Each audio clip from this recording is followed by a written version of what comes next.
सत श्री अकाल जी। The खालस TV देख रहे सारे दर्शकों का बहुत बहुत स्वागत है। पंजाब भारत और दुनिया भर के प्राइम टाइम के नाल मैं हरशरण कौर।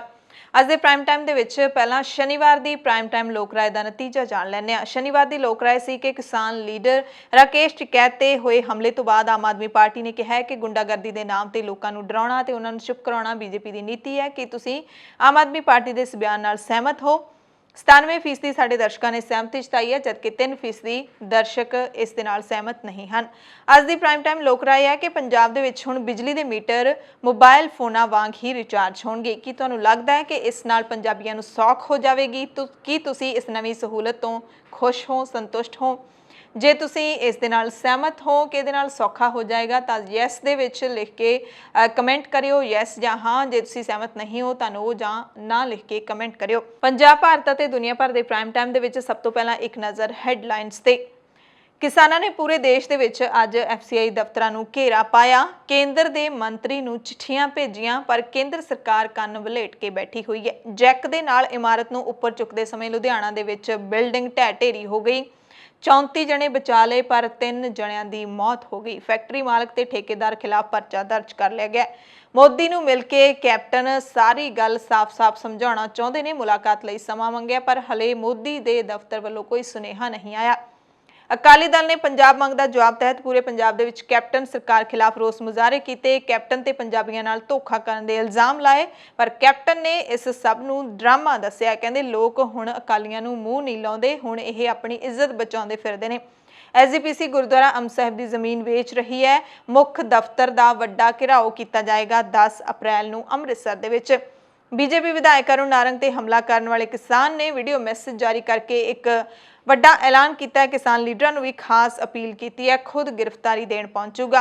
ते बीजेपी विधायक की कुटमार मामले विच 5 होर किसानां ने खुद गिरफ्तारी दी है। जगजीत सिंह डल्लेवाल नाल लैके पहुंचे इन्हां किसानां नूं पर चेतावनी भी दी है कि जे तुसीं बेवजह किसानां नूं परेशान कीता तां असीं वड्डा एक्शन लवांगे। दिल्ली के बॉर्डर से तेलंगाना तो भी शहीदों के पिंडों तो मिट्टी पहुंची है। किसान लगभग 150 पिंडों तो इकट्ठी की मिट्टी है जी बॉर्डर से लैके पहुंच रहे हैं। कल नूं गाजीपुर सरहद ते सिंघू बॉर्डर से पहुंचणगे। CBSE के पक्के पेपरों के बारे अफवाह उड्डी है। खबर विद्यार्थी जरूर सुन। पटवारियों की भर्ती लिए भी पेपर 2 मई नूं ही होवेगा। अफवाहां तो दूर रहो। गायक दिलजान नूं नम अखां दे नाल अंतिम विदाई दे दित्ती गई है। कणक के MSP दे विच 50 रुपए का वाधा कर दिता गया। RBI ने पंजाब नूं कणक खरीदण लई 21,653 करोड़ की राशि जारी कर दी है। पंजाब दे विच बिजली के बिल भरन लई नवां सिस्टम लागू हो जाएगा। मोबाइल फोन वांगू ही हुण बिजली के मीटर रिचार्ज होणगे। मौसम विभाग की रिपोर्ट दे विच खुलासा होया कि अप्रैल तो जून तक कुदरत कहरवान रहेगी। पूरी खबर बुलेटिन की शुरुआत में दसांगे। चांदनी चौक विच स्थापित किए जा रहे श्री गुरु तेग बहादुर साहिब जी की यादगार नूं बुत दस के छापण वाले अखबार ने माफ़ी मंग लई है। SGPC ने RSS बारे पास किए मते नूं मुड़ दोहराया है। मुक्तसर साहिब दे विच वरगला के बजुर्ग जोड़े नूं कार विच बिठा लिया। लुट्टण तो बाद कार चों सुੱਟ के फरार हो गया। टिकरी बॉर्डर ते पंजाब दे किसानां नूं सब्जियां लाउण ते खेती करन दे लई हरियाणे दे किसान ते साबका कस्टम अफसर ने मुफ्त विच अपनी जमीन दे दित्ती है। हरियाणा सरकार ने सफाई कर्मचारियों दी तनखाहां 'च वाधा कर दिता है। ट्रैफिक चलान भरन लई हुण तुहानूं अदालतां दे चक्कर नहीं कट्टने पैणगे, ऑनलाइन ही भुगतान हो जाऊगा। गैस सिलेंडर रसोई गैस सिलेंडर 10 रुपये सस्ता हो गया पूरे भारत दे विच। पंजाबियों के लिए खुशखबरी है कि इस साल कैनेडा दे विच 4 लाख तो वध प्रवासियों नूं एक्सप्रैस एंट्री मिलेगी। राहुल कहते हैं कि सुरक्षा जवानों नूं जदों चाहे उदों शहीद होने लई नहीं छड्डिया जा सकता, जबकि अमित शाह कह रहे हैं कि नक्सलियों के खिलाफ साडी अंत तक लड़ाई जारी रहूगी ते असीं जित के दिखावांगे। महाराष्ट्र में अज तो सख्त लॉकडाउन का ऐलान कर दिता गया। दफा 144 लागू कर दी गई है। यूपी के भी हर जिले में योगी सरकार ने दफा 144 लागू कर दी गई है। जम्मू कश्मीर के स्कूल बंद ने पर पेपर डेटशीट के मुताबिक ही होणगे। कोरोना के हालात नूं लैके 8 अप्रैल नूं प्रधानमंत्री मोदी सूबियां के मुख मंत्रियों के नाल बैठक करनगे। अनिल देशमुख ने महाराष्ट्र के गृह मंत्री अहुदे तो अस्तीफा दे दिता है। छत्तीसगढ़ ਦੇ ਵਿੱਚ ਜਿਹੜਾ ਨਕਸਲੀਆਂ ਨੇ ਹਮਲਾ ਕੀਤਾ ਹੈ ਉਸ ਮਸਲੇ ਦੇ ਵਿੱਚ ਜਾਣਕਾਰੀ ਮਿਲ ਰਹੀ ਹੈ ਸੂਤਰਾਂ ਦੇ ਆਧਾਰ ਤੇ ਕਿ ਗਲਤ ਖੁਫੀਆ ਜਾਣਕਾਰੀ ਮਿਲੀ ਸੀ, ਇਸ ਕਰਕੇ ਇੰਨੇ ਵੱਡੀ ਗਿਣਤੀ ਦੇ ਵਿੱਚ ਜਵਾਨ ਸ਼ਹੀਦ ਹੋ ਗਏ ਨੇ। ਤਾਮਿਲਨਾਡੂ, ਕੇਰਲਾ ਤੇ ਪੁਡੂਚੇਰੀ ਦੇ ਵਿੱਚ ਕੱਲ ਨੂੰ ਵੋਟਾਂ ਪੈਣਗੀਆਂ। ਪੱਛਮੀ ਬੰਗਾਲ ਤੇ ਅਸਾਮ ਦੇ ਵਿੱਚ ਵੀ ਕੱਲ ਨੂੰ ਵੋਟਾਂ ਦਾ ਦਿਨ ਹੈ। LG ਕੰਪਨੀ ਹੁਣ ਮੋਬਾਈਲ ਫੋਨ ਨਹੀਂ ਬਣਾਵੇਗੀ। ਬੰਗਲਾਦੇਸ਼ ਦੇ ਵਿੱਚ ਕਿਸ਼ਤੀ ਡੁੱਬਣ ਦੇ ਨਾਲ ਘੱਟ ਤੋਂ ਘੱਟ 26 ਲੋਕਾਂ ਦੀ ਮੌਤ ਹੋ ਗਈ ਹੈ। ਇੰਡੋਨੇਸ਼ੀਆ ਦੇ ਵਿੱਚ ਹੜ੍ਹ ਨਾਲ ਮਰਨ ਵਾਲਿਆਂ ਦੀ ਗਿਣਤੀ 70 ਤੋਂ ਵੱਧ ਗਈ ਹੈ। पाकिस्तान के प्रधानमंत्री इमरान खान ने भारत मूहरे एक शर्त रखी है कि जिस संबंध सुखावे बनाने ने तो यह चीज़ करनी पेगी। कैनेडा दे विच NDP लीडर जगमीत सिंह के विरुद्ध नस्ली टिप्पणियां हुई ने जांच शुरू कर दी गई है। पाकिस्तान दे विच एक जज ते उसके परिवार के 3 मैंबरां नूं गोलियां मार के कतल कर दिता गया। हाफिज सईद के 5 साथियों नूं 9-9 साल की कैद की सज़ा सुनाई है पाकिस्तान की एक अदालत ने। पंजाब, भारत और दुनिया भर के प्राइम टाइम दे विच हुण खबरां विस्तार दे नाल। पहलां पंजाब की गल करांगे, पर पंजाब तो पहलां तुहानूं मौसम दे हाल भी सुना दिंदे हां। भारतीय मौसम विग्यान विभाग ने कहा है कि ऐतकी उत्तर ते पूर्वी भारत विच अप्रैल तो जून तक का तापमान आम नालों वध रह सकता है, यानी कि इस बारी गर्मी कुछ ज़्यादा पै सकती है। मौसम विभाग के अंदाजे के मुताबिक देश के कई हिस्सों में मार्च महीने में ही वध तो वध तापमान 40 डिग्री सैल्सीयस तो भी उपर चला गया सी। माहिरां के मुताबिक हाले भूमध रेखा के प्रशांत खेत्र में दरमियाने अल नीनो की हालत है तो समुद्र की सतह का तापमान दरमियाना ते पूर्वी भूमध रेखा प्रशांत महासागर के विच आम नालों घट है। सो ये ਜਿਹੜੇ ਸਾਰੇ ਹਾਲਾਤ ਹੁੰਦੇ ਨੇ ਉਹ ਦੇਸ਼ ਦੇ ਵਿੱਚ ਵੱਧ ਗਰਮੀ ਪੈਣ ਦਾ ਸੰਕੇਤ ਹੁੰਦੇ ਨੇ। ਸੋ ਮੌਸਮ ਵਿਭਾਗ ਦੇ ਮੁਤਾਬਿਕ ਅਪ੍ਰੈਲ ਤੋਂ ਜੂਨ ਤੱਕ ਗਰਮੀ ਸਿਖਰਾਂ ਦੀ ਪੈ ਸਕਦੀ ਹੈ। ਹੁਣ ਪੰਜਾਬ ਦੀਆਂ ਖਬਰਾਂ ਦੀ ਸ਼ੁਰੂਆਤ ਕਰਦੇ ਹਾਂ।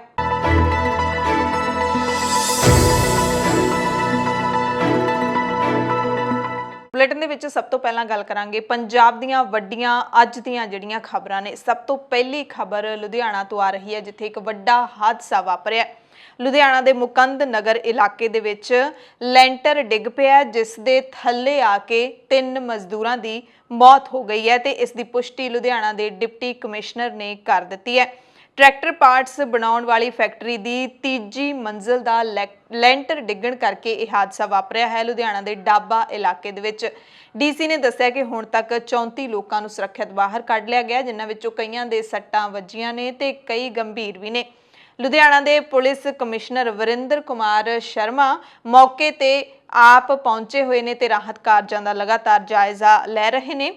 उन्होंने कहा कि हादसे में लापरवाही वरतन वाले लोगों के खिलाफ परचा दर्ज कर लिया गया तो जल्द ही उन्होंने सारिਆਂ की गिरफ्तारी हो जाएगी। NDRF, SDRF, नगर निगम ते पुलिस टीमां भी मौके ते पहुंच के राहत कार्यां दे विच जुटियां होईयां ने। DC ने दस्सिया कि 5 अप्रैल की सवेरे यह मंदभागा हादसा वापरिया, जिस तो बाद तुरंत NDRF ते होर राहत टीमां नूं तुरंत भेजा गया ते हुण तक सुरक्षित 34 लोगों को बाहर कढ़िया जा चुकिया है। 37 लोगों को बाहर कढ़िया जा चुकिया, जिन्हां विचों 3 लोगों की मौत हो चुकी है। उन्होंने दस्सिया कि हाले भी कुछ मजदूरों के अंदर फसे होने का खदशा है, उन्होंने गिणती 3 ਜਾਂ इस तो भी वध हो सकती है।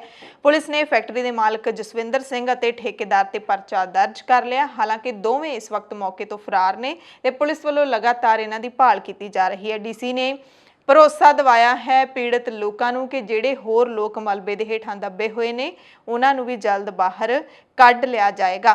जानकारी के मुताबिक जैक दे नाल इस इमारत नूं उपर चुकते समय लुधियाना दे विच ये बिल्डिंग है जिहड़ी ओह ढह ढेरी हुई है, जिस कारण 3 मजदूरां दी तां जान चली गई है ते बाकी हाले भी फसे हुए ने ते कई ने जिहड़े ओह जख्मी ने।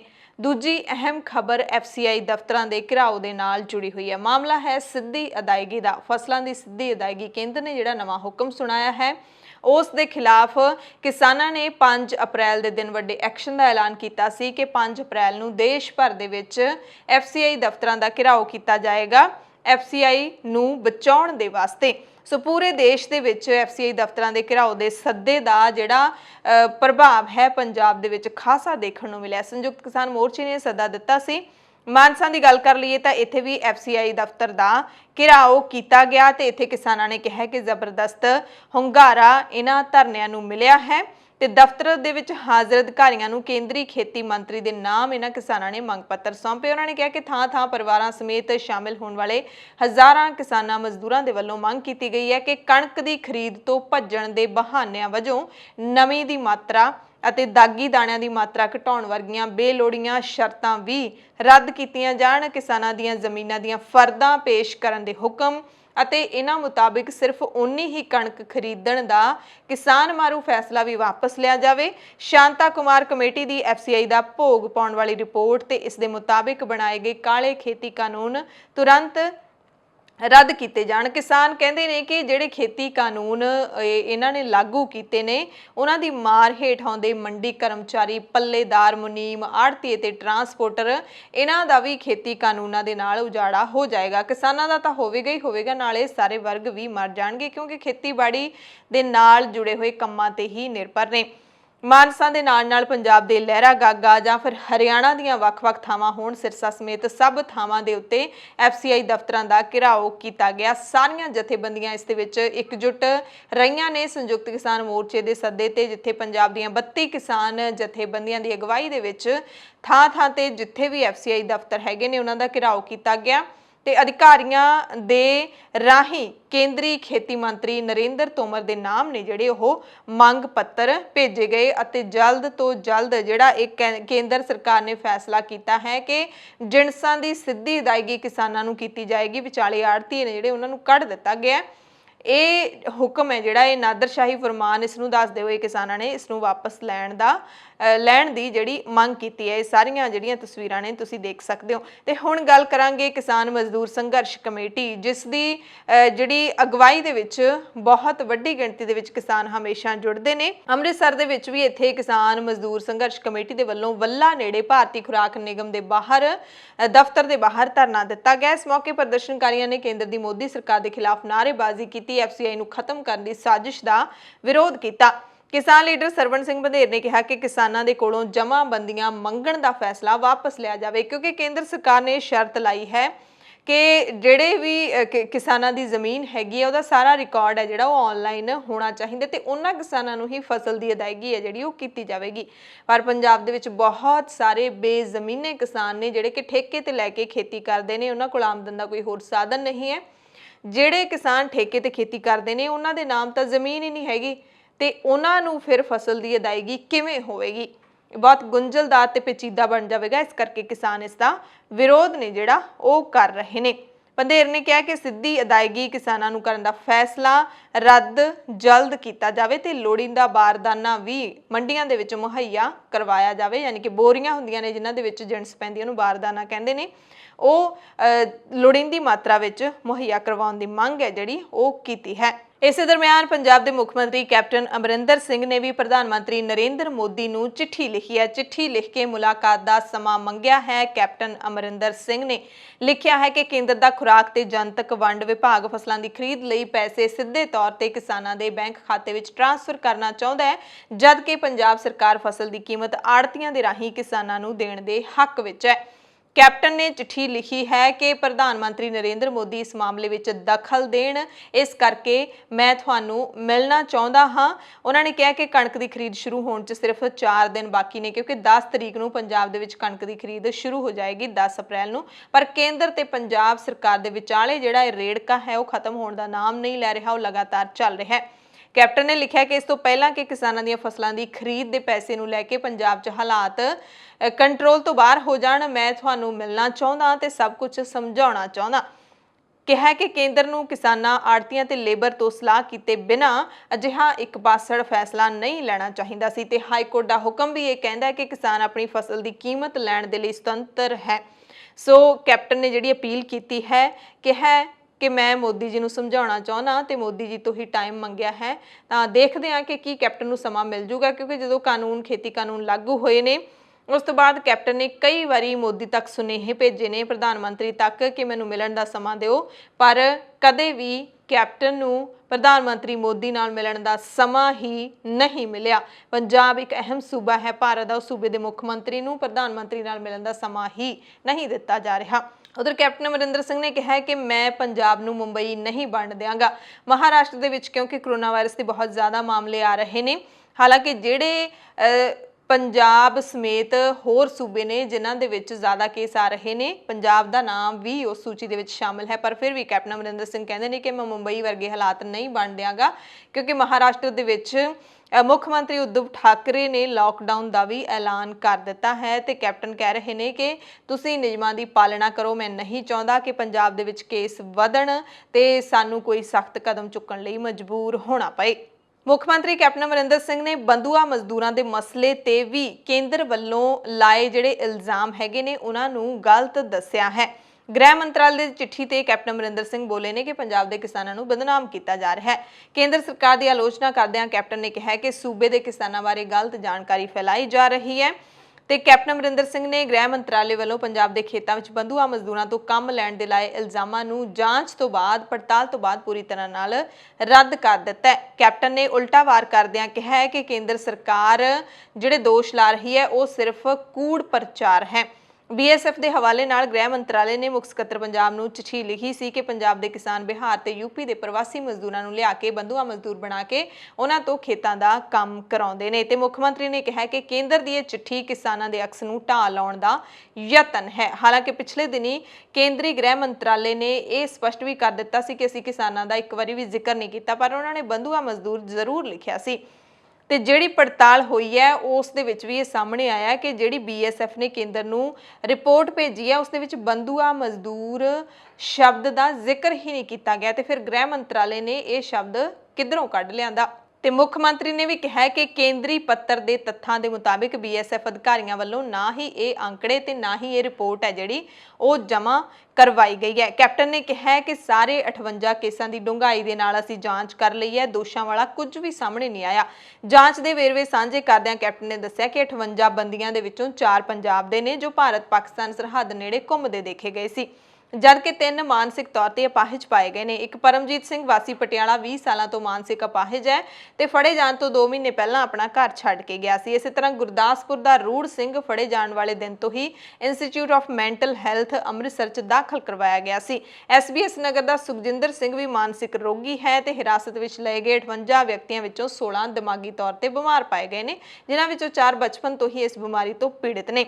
BSF ਵੱਲੋਂ ਫੜੇ ਗਏ 3 ਵਿਅਕਤੀਆਂ ਦੀ ਪਛਾਣ ਉਹਨਾਂ ਦੀ ਮਾਨਸਿਕ ਸਥਿਤੀ ਦੇ ਕਾਰਨ ਕੀਤੀ ਹੀ ਨਹੀਂ ਜਾ ਸਕੀ। ਸੋ ਕੇਂਦਰ ਸਰਕਾਰ ਨੇ ਜਿਹੜਾ ਇਹ ਇਲਜ਼ਾਮ ਲਾਇਆ ਹੈ ਸਰਾਸਰ ਝੂਠਾ ਹੈ। 5 ਅਪ੍ਰੈਲ ਨੂੰ ਜਿੱਥੇ ਕਿਸਾਨਾਂ ਦੇ ਸੱਦੇ ਤੇ FCI ਦਫ਼ਤਰਾਂ ਦਾ ਘਿਰਾਓ ਕੀਤਾ ਗਿਆ ਪੰਜਾਬ ਸਮੇਤ ਦੇਸ਼ ਦੀਆਂ ਵੱਖ-ਵੱਖ ਥਾਵਾਂ ਤੇ, ਉੱਥੇ ਹੀ ਸ਼੍ਰੋਮਣੀ ਅਕਾਲੀ ਦਲ ਨੇ ਵੀ ਪੰਜਾਬ ਦੇ ਵਿੱਚ ਰੋਸ ਮੁਜ਼ਾਹਰੇ ਕੀਤੇ ਕੈਪਟਨ ਅਮਰਿੰਦਰ ਸਿੰਘ ਦੇ ਖਿਲਾਫ, ਉਹਨਾਂ ਦੀ ਸਰਕਾਰ ਦੇ ਖਿਲਾਫ। ਪੰਜਾਬ ਮੰਗਦਾ ਜਵਾਬ ਮੁਹਿੰਮ ਹੈ ਜਿਹੜੀ ਉਹ ਸ਼੍ਰੋਮਣੀ ਅਕਾਲੀ ਦਲ ਨੇ ਚਲਾਈ ਹੋਈ ਹੈ ਤੇ ਇਸ ਮੁਹਿੰਮ ਦੇ ਤਹਿਤ ਸੂਬੇ ਭਰ ਦੇ ਵਿੱਚ ਕੈਪਟਨ ਸਰਕਾਰ ਤੇ ਆਮ ਆਦਮੀ ਪਾਰਟੀ ਦੇ ਖਿਲਾਫ ਰੋਸ ਪ੍ਰਦਰਸ਼ਨ ਕੀਤਾ ਗਿਆ। ਅਕਾਲੀ ਲੀਡਰਾਂ ਨੇ ਕਿਹਾ ਕਿ ਬਿਜਲੀ ਦਰਾਂ ਘੱਟ ਹੋਣ ਦੀ ਬਜਾਏ ਇਹ ਪਹਿਲਾਂ ਹੀ ਦੁੱਗਣੀਆਂ ਹੋ ਗਈਆਂ ਨੇ ਤੇ ਹਰ ਮਹੀਨੇ ਇਹਨਾਂ ਵਿੱਚ ਹੋਰ ਵਾਧਾ ਹੋ ਰਿਹਾ ਹੈ। ਇਹ ਨਾ ਸਿਰਫ ਧੋਖਾ ਹੈ ਬਲਕਿ ਆਮ ਪੰਜਾਬੀਆਂ ਦੀਆਂ ਤਕਲੀਫਾਂ ਤੇ ਸਭ ਤੋਂ ਮਾੜਾ ਅਣਮਨੁੱਖੀ ਵਿਵਹਾਰ ਹੈ।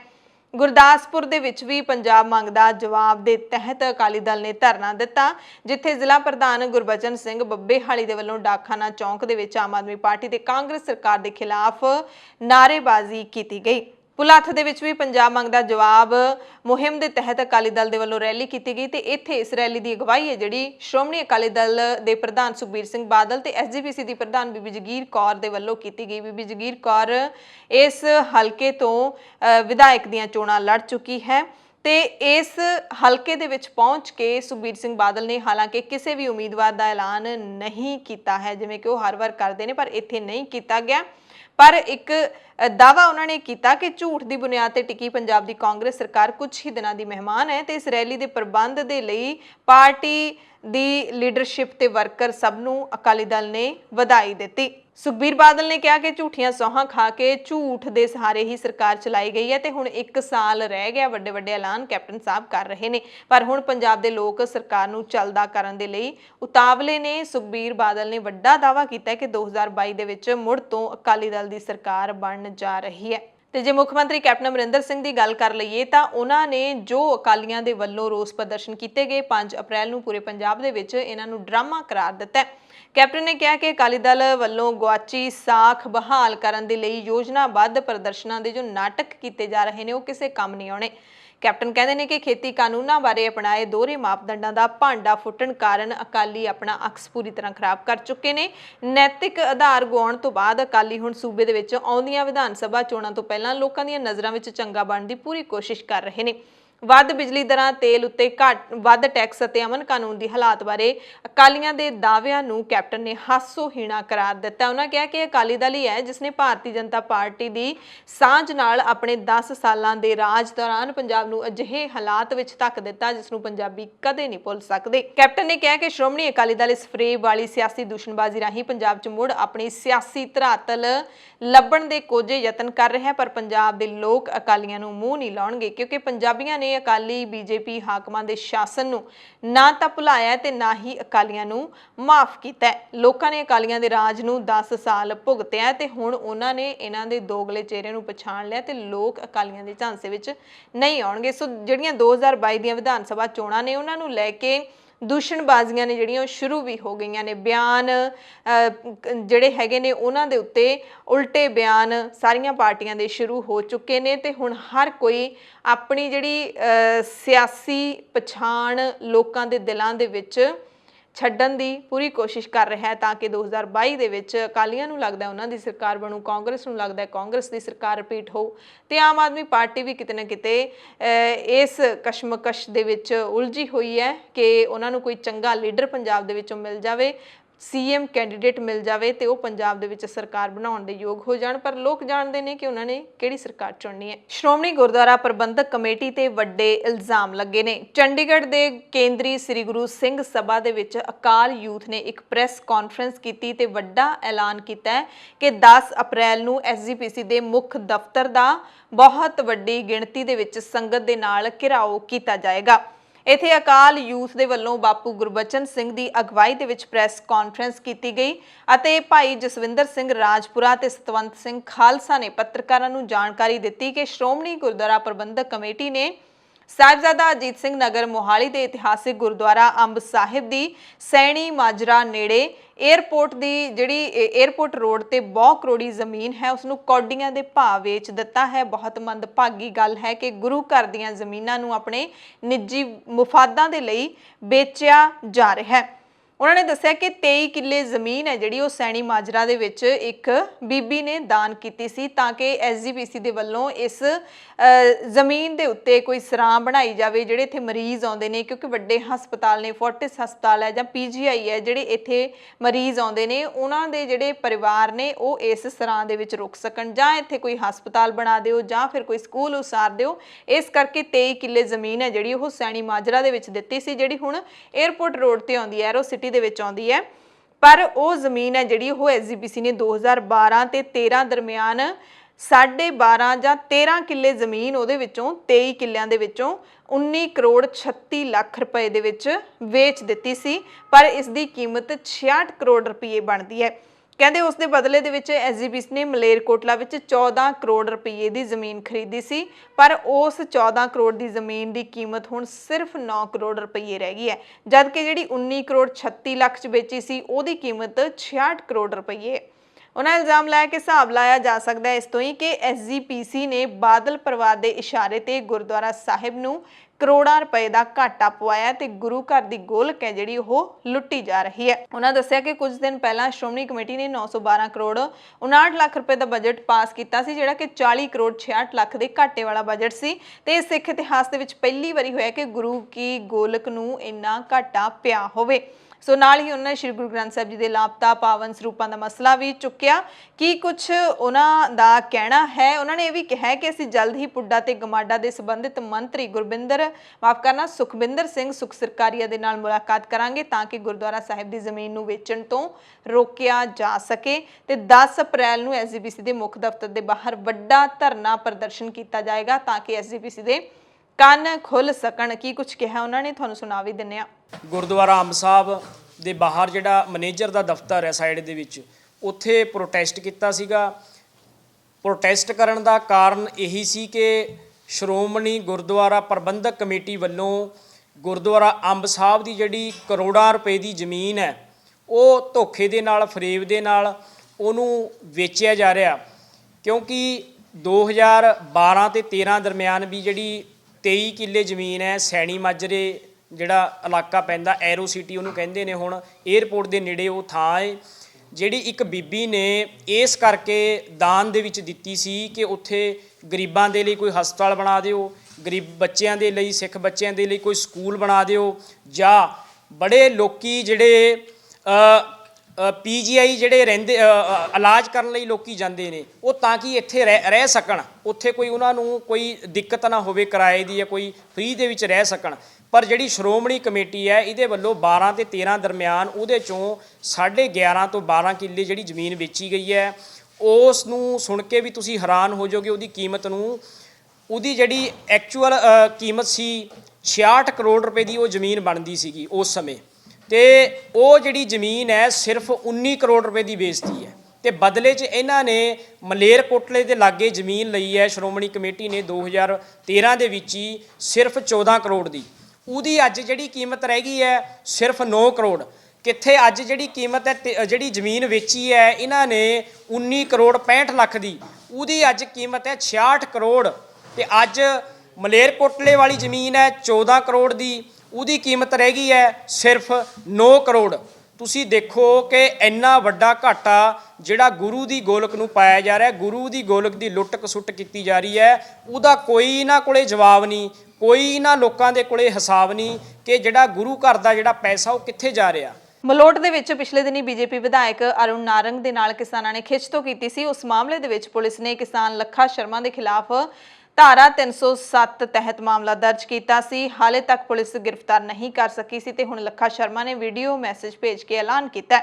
ਲੱਖਾ ਸ਼ਰਮਾ ਨੇ ਕਿਹਾ ਵੀਡੀਓ ਰਾਹੀਂ ਕਿ ਉਹ ਮਲੋਟ ਸ਼ਹਿਰ ਦੇ ਬਠਿੰਡਾ ਚੌਂਕ ਤੇ ਪਹੁੰਚ ਕੇ ਗ੍ਰਿਫਤਾਰੀ ਦੇਵੇਗਾ। ਇਸ ਵਕਤ ਉਸਨੇ ਸਾਰੇ ਕਿਸਾਨ ਲੀਡਰਾਂ ਨੂੰ ਪਹੁੰਚਣ ਦੀ ਅਪੀਲ ਵੀ ਕੀਤੀ ਹੈ। ਲੱਖਾ ਨੇ ਇਹ ਵੀ ਦੱਸਿਆ ਕਿ ਹਮਲੇ ਤੋਂ ਬਾਅਦ ਉਹ ਦਿੱਲੀ ਵਿੱਚ ਸੀ। ਇਸ ਤੋਂ ਪਹਿਲਾਂ ਪੰਜਾਬ ਪੁਲਿਸ ਕਈ ਕਿਸਾਨ ਲੀਡਰਾਂ ਨੂੰ ਗ੍ਰਿਫਤਾਰ ਕਰ ਚੁੱਕੀ ਹੈ, ਜਿਨ੍ਹਾਂ ਦੀ ਗ੍ਰਿਫਤਾਰੀ ਦਾ ਕਿਸਾਨ ਲੀਡਰ ਵਿਰੋਧ ਕਰ ਰਹੇ ਨੇ ਤੇ ਪ੍ਰਦਰਸ਼ਨ ਵੀ ਕਰ ਰਹੇ ਨੇ। ਇਸੇ ਦਰਮਿਆਨ ਇਹ ਵੀ ਜਾਣਕਾਰੀ ਮਿਲ ਰਹੀ ਹੈ ਕਿ ਇਸੇ ਮਾਮਲੇ ਦੇ ਵਿੱਚ 5 ਹੋਰ ਕਿਸਾਨਾਂ ਨੇ ਪੁਲਿਸ ਕੋਲ ਪਹੁੰਚ ਕੇ ਖੁਦ ਗ੍ਰਿਫਤਾਰੀ ਦਿੱਤੀ ਹੈ। 27 ਮਾਰਚ ਨੂੰ ਮਲੋਟ ਦੇ ਵਿੱਚ ਬੀਜੇਪੀ ਵਿਧਾਇਕ ਅਰੁਣ ਨਾਰੰਗ ਦੀ ਖਿੱਚਤੂ ਕਰਨ ਦੇ ਮਾਮਲੇ ਵਿੱਚ ਨਾਮਜ਼ਦ ਵਿਅਕਤੀਆਂ ਦੀ ਗ੍ਰਿਫਤਾਰੀ ਦੇ ਲਈ ਪੁਲਿਸ ਦੇ ਵੱਲੋਂ ਜਿਹੜੀ ਛਾਪੇਮਾਰੀ ਸ਼ੁਰੂ ਕੀਤੀ ਗਈ ਹੈ, ਉਸ ਦੇ ਉਲਟ ਸੰਯੁਕਤ ਕਿਸਾਨ ਮੋਰਚੇ ਦੇ ਫੈਸਲੇ ਤੇ BKU ਸਿੱਧੂਪੁਰ ਨੇ ਇਸ ਐਕਸ਼ਨ ਵਿੱਚ ਸ਼ਾਮਲ ਕਿਸਾਨਾਂ ਨੂੰ ਖੁਦ ਹੀ ਪੁਲਿਸ ਕੋਲ ਪੇਸ਼ ਹੋਣ ਦੀ ਸਲਾਹ ਦਿੱਤੀ ਸੀ ਤਾਂ ਜੋ ਪੁਲਿਸ ਨਾਜਾਇਜ਼ ਕਿਸੇ ਕਿਸਾਨ ਨੂੰ ਤੰਗ ਪਰੇਸ਼ਾਨ ਨਾ ਕਰੇ। ਤੇ ਹੁਣ ਜਿਹੜੇ ਕਿਸਾਨ ਉਸ ਖਿੱਚਤੂ ਦੇ ਵਿੱਚ ਸ਼ਾਮਲ ਸੀ ਉਹ ਖੁਦ ਹੀ ਆਪਣੀਆਂ ਗ੍ਰਿਫਤਾਰੀਆਂ ਦੇ ਰਹੇ ਨੇ, ਕਿਉਂਕਿ ਪਿਛਲੇ ਦਿਨ ਅਜਿਹੀਆਂ ਖਬਰਾਂ ਸਾਹਮਣੇ ਆਈਆਂ ਸੀ ਕਿ ਪੁਲਿਸ ਇਸ ਇਲਾਕੇ ਦੇ ਉਹਨਾਂ ਬਜ਼ੁਰਗ ਕਿਸਾਨਾਂ ਨੂੰ ਵੀ ਗ੍ਰਿਫਤਾਰ ਕਰ ਰਹੀ ਹੈ ਜਿਹੜੇ ਬਿਮਾਰੀਆਂ ਦੇ ਮਰੀਜ਼ ਨੇ, ਜਿਹੜੇ ਘਰੋਂ ਬਾਹਰ ਨਹੀਂ ਨਿਕਲਦੇ, ਜਿਹੜੇ ਉਸ ਵਕਤ ਮੌਜੂਦ ਹੀ ਨਹੀਂ ਸੀ। ਸੋ BKU ਸਿੱਧੂਪੁਰ ਨੇ ਇਹ ਫੈਸਲਾ ਲਿਆ ਸੀ ਕਿ ਆਪਣੇ ਆਪ ਜਿਹੜੇ ਕਿਸਾਨ ਹੈਗੇ ਨੇ ਉਹ ਜਾ ਕੇ ਗ੍ਰਿਫਤਾਰੀਆਂ ਦੇਣਗੇ ਤੇ ਇਸ ਤਹਿਤ 21 ਕਿਸਾਨਾਂ ਨੇ ਆਪਣੇ ਆਪ ਨੂੰ ਪੁਲਿਸ ਦੇ ਕੋਲ ਪੇਸ਼ ਕਰ ਦਿੱਤਾ ਹੈ। ਪਹਿਲਾਂ ਗ੍ਰਿਫਤਾਰ ਕੀਤੇ ਗਏ 4 ਕਿਸਾਨਾਂ ਸਮੇਤ ਗਿਣਤੀ 25 ਹੋ ਗਈ ਹੈ। ਭਾਰਤੀ ਕਿਸਾਨ ਯੂਨੀਅਨ ਸਿੱਧੂਪੁਰ ਦੇ ਪੰਜਾਬ ਪ੍ਰਧਾਨ ਜਗਜੀਤ ਸਿੰਘ ਡੱਲੇਵਾਲਾ ਦੀ ਅਗਵਾਈ ਦੇ ਵਿੱਚ 5 ਕਿਸਾਨ ਲਖਨਪਾਲ ਸ਼ਰਮਾ, ਕੁਲਵਿੰਦਰ ਸਿੰਘ ਦਾਨੇਵਾਲਾ, ਕੁਲਦੀਪ ਸਿੰਘ ਈਨਾ ਖੇੜਾ, ਜਸਮੇਲ ਸਿੰਘ ਤੇ ਸੰਦੀਪ ਸਿੰਘ ਨੇ ਆਪਣੇ ਆਪ ਨੂੰ ਪੁਲਿਸ ਦੇ ਮੂਹਰੇ ਪੇਸ਼ ਕੀਤਾ ਤੇ ਉਹਨਾਂ ਦੇ ਸਮਰਥਨ ਵਿੱਚ ਵੱਡੀ ਗਿਣਤੀ ਵਿੱਚ ਕਿਸਾਨ ਹਾਜ਼ਰ ਸਨ, ਜਿਨ੍ਹਾਂ ਨੇ ਗ੍ਰਿਫਤਾਰੀਆਂ ਦੇਣ ਗਏ ਕਿਸਾਨਾਂ ਤੇ ਕਿਸਾਨ ਅੰਦੋਲਨ ਦੇ ਹੱਕ ਵਿੱਚ ਨਾਰੇ ਲਾਏ। ਇਸ ਮੌਕੇ ਡੱਲੇਵਾਲ ਨੇ ਚੇਤਾਵਨੀ ਵੀ ਦਿੱਤੀ ਕਿ ਹੁਣ ਕਿਸਾਨ ਆਪਣੇ ਆਪ ਨੂੰ ਖੁਦ ਪੇਸ਼ ਕਰ ਰਹੇ ਨੇ ਪੁਲਿਸ ਦੇ ਮੂਹਰੇ, ਤਾਂ ਜੇ ਹੁਣ ਪੁਲਿਸ ਨੇ ਕੋਈ ਵਧੀਕੀ ਕੀਤੀ ਕਿਸੇ ਕਿਸਾਨ ਦੇ ਨਾਲ ਤਾਂ ਸਾਡੀ ਯੂਨੀਅਨ ਇਸ ਦਾ ਤਿੱਖਾ ਵਿਰੋਧ ਕਰੇਗੀ। ਮਿੱਟੀ ਸੱਤਿਆਗ੍ਰਹਿ ਯਾਤਰਾ ਦੀ ਗੱਲ ਕਰ ਲਈ ਤਾਂ 5 ਤੇ 6 ਅਪ੍ਰੈਲ ਨੂੰ ਇਹ ਯਾਤਰਾ ਜਿਹੜੀ ਹੈਗੀ ਆ ਉਹ ਸਿੰਘੂ, ਟਿੱਕਰੀ ਤੇ ਗਾਜ਼ੀਪੁਰ ਬਾਰਡਰ ਤੇ ਪਹੁੰਚ ਰਹੀ ਹੈ। ਇਸੇ ਤਹਿਤ ਤੇਲੰਗਾਨਾ ਅਤੇ ਆਂਧਰਾ ਪ੍ਰਦੇਸ਼ ਦੇ ਕਿਸਾਨ ਵੀ ਮਿੱਟੀ ਸੱਤਿਆਗ੍ਰਹਿ ਯਾਤਰਾ ਦੇ ਤਹਿਤ ਸ਼ਹੀਦਾਂ ਦੇ ਅਸਥਾਨਾਂ ਤੋਂ ਮਿੱਟੀ ਲੈ ਕੇ ਇੱਥੇ ਪਹੁੰਚ ਰਹੇ ਨੇ। ਆਪਣੇ ਹਿੱਸੇ ਦੇ ਵਜੋਂ ਦਿੱਲੀ ਨੂੰ ਉਹ ਮਿੱਟੀ ਭੇਜ ਰਹੇ ਨੇ। ਰਾਇਥੂ ਸਵਰਾਜੀਆ ਵੇਦਿਕਾ ਟੀਮ ਸਵੇਰੇ ਹੈਦਰਾਬਾਦ ਦੇ 150 ਪਿੰਡਾਂ ਤੋਂ ਮਿੱਟੀ ਲੈ ਕੇ ਦਿੱਲੀ ਵੱਲ ਨੂੰ ਰਵਾਨਾ ਹੋਈ। ਕਿਰਨ ਵਿਸਾ, ਕਾਂਡਾਲ ਰੈਡੀ, ਪੀ ਸ਼ੰਕਰ ਸਾਗਰਿਕਾ ਤੇ ਇਸ਼ਵਈਆ ਦੀ ਇਹ ਟੀਮ ਹੈ ਜਿਹੜੀ ਦਿੱਲੀ ਪਹੁੰਚੇਗੀ ਤੇ ਫਿਰ ਗਾਜ਼ੀਪੁਰ ਸਰਹੱਦ ਦੇ ਉੱਤੇ ਜਿਹੜੀ ਯਾਤਰਾ ਹੋਣੀ ਹੈ ਉਸ ਵਿੱਚ ਸ਼ਾਮਿਲ ਹੋਵੇਗੀ। ਫਿਰ ਸਿੰਘੂ ਸਰਹੱਦ ਦੇ ਉੱਤੇ ਮਿੱਟੀ ਸੱਤਿਆਗ੍ਰਹਿ ਯਾਤਰਾ ਦੇ ਵਿੱਚ ਸ਼ਾਮਿਲ ਹੋਵੇਗੀ। यूपी ਦੇ ਗੈਂਗਸਟਰ ਅਤੇ ਉਥੋਂ ਦੇ BSP ਵਿਧਾਇਕ ਮੁਖਤਾਰ ਅੰਸਾਰੀ ਆਖਿਰਕਾਰ 5 ਅਪ੍ਰੈਲ ਨੂੰ ਆਪਣੇ ਸੂਬੇ ਦੇ ਵਿੱਚ ਪਹੁੰਚ ਜਾਣਗੇ, ਕਿਉਂਕਿ ਪੰਜਾਬ ਸਰਕਾਰ ਨੇ ਜਾਣਕਾਰੀ ਨਸ਼ਰ ਕਰ ਦਿੱਤੀ ਹੈ।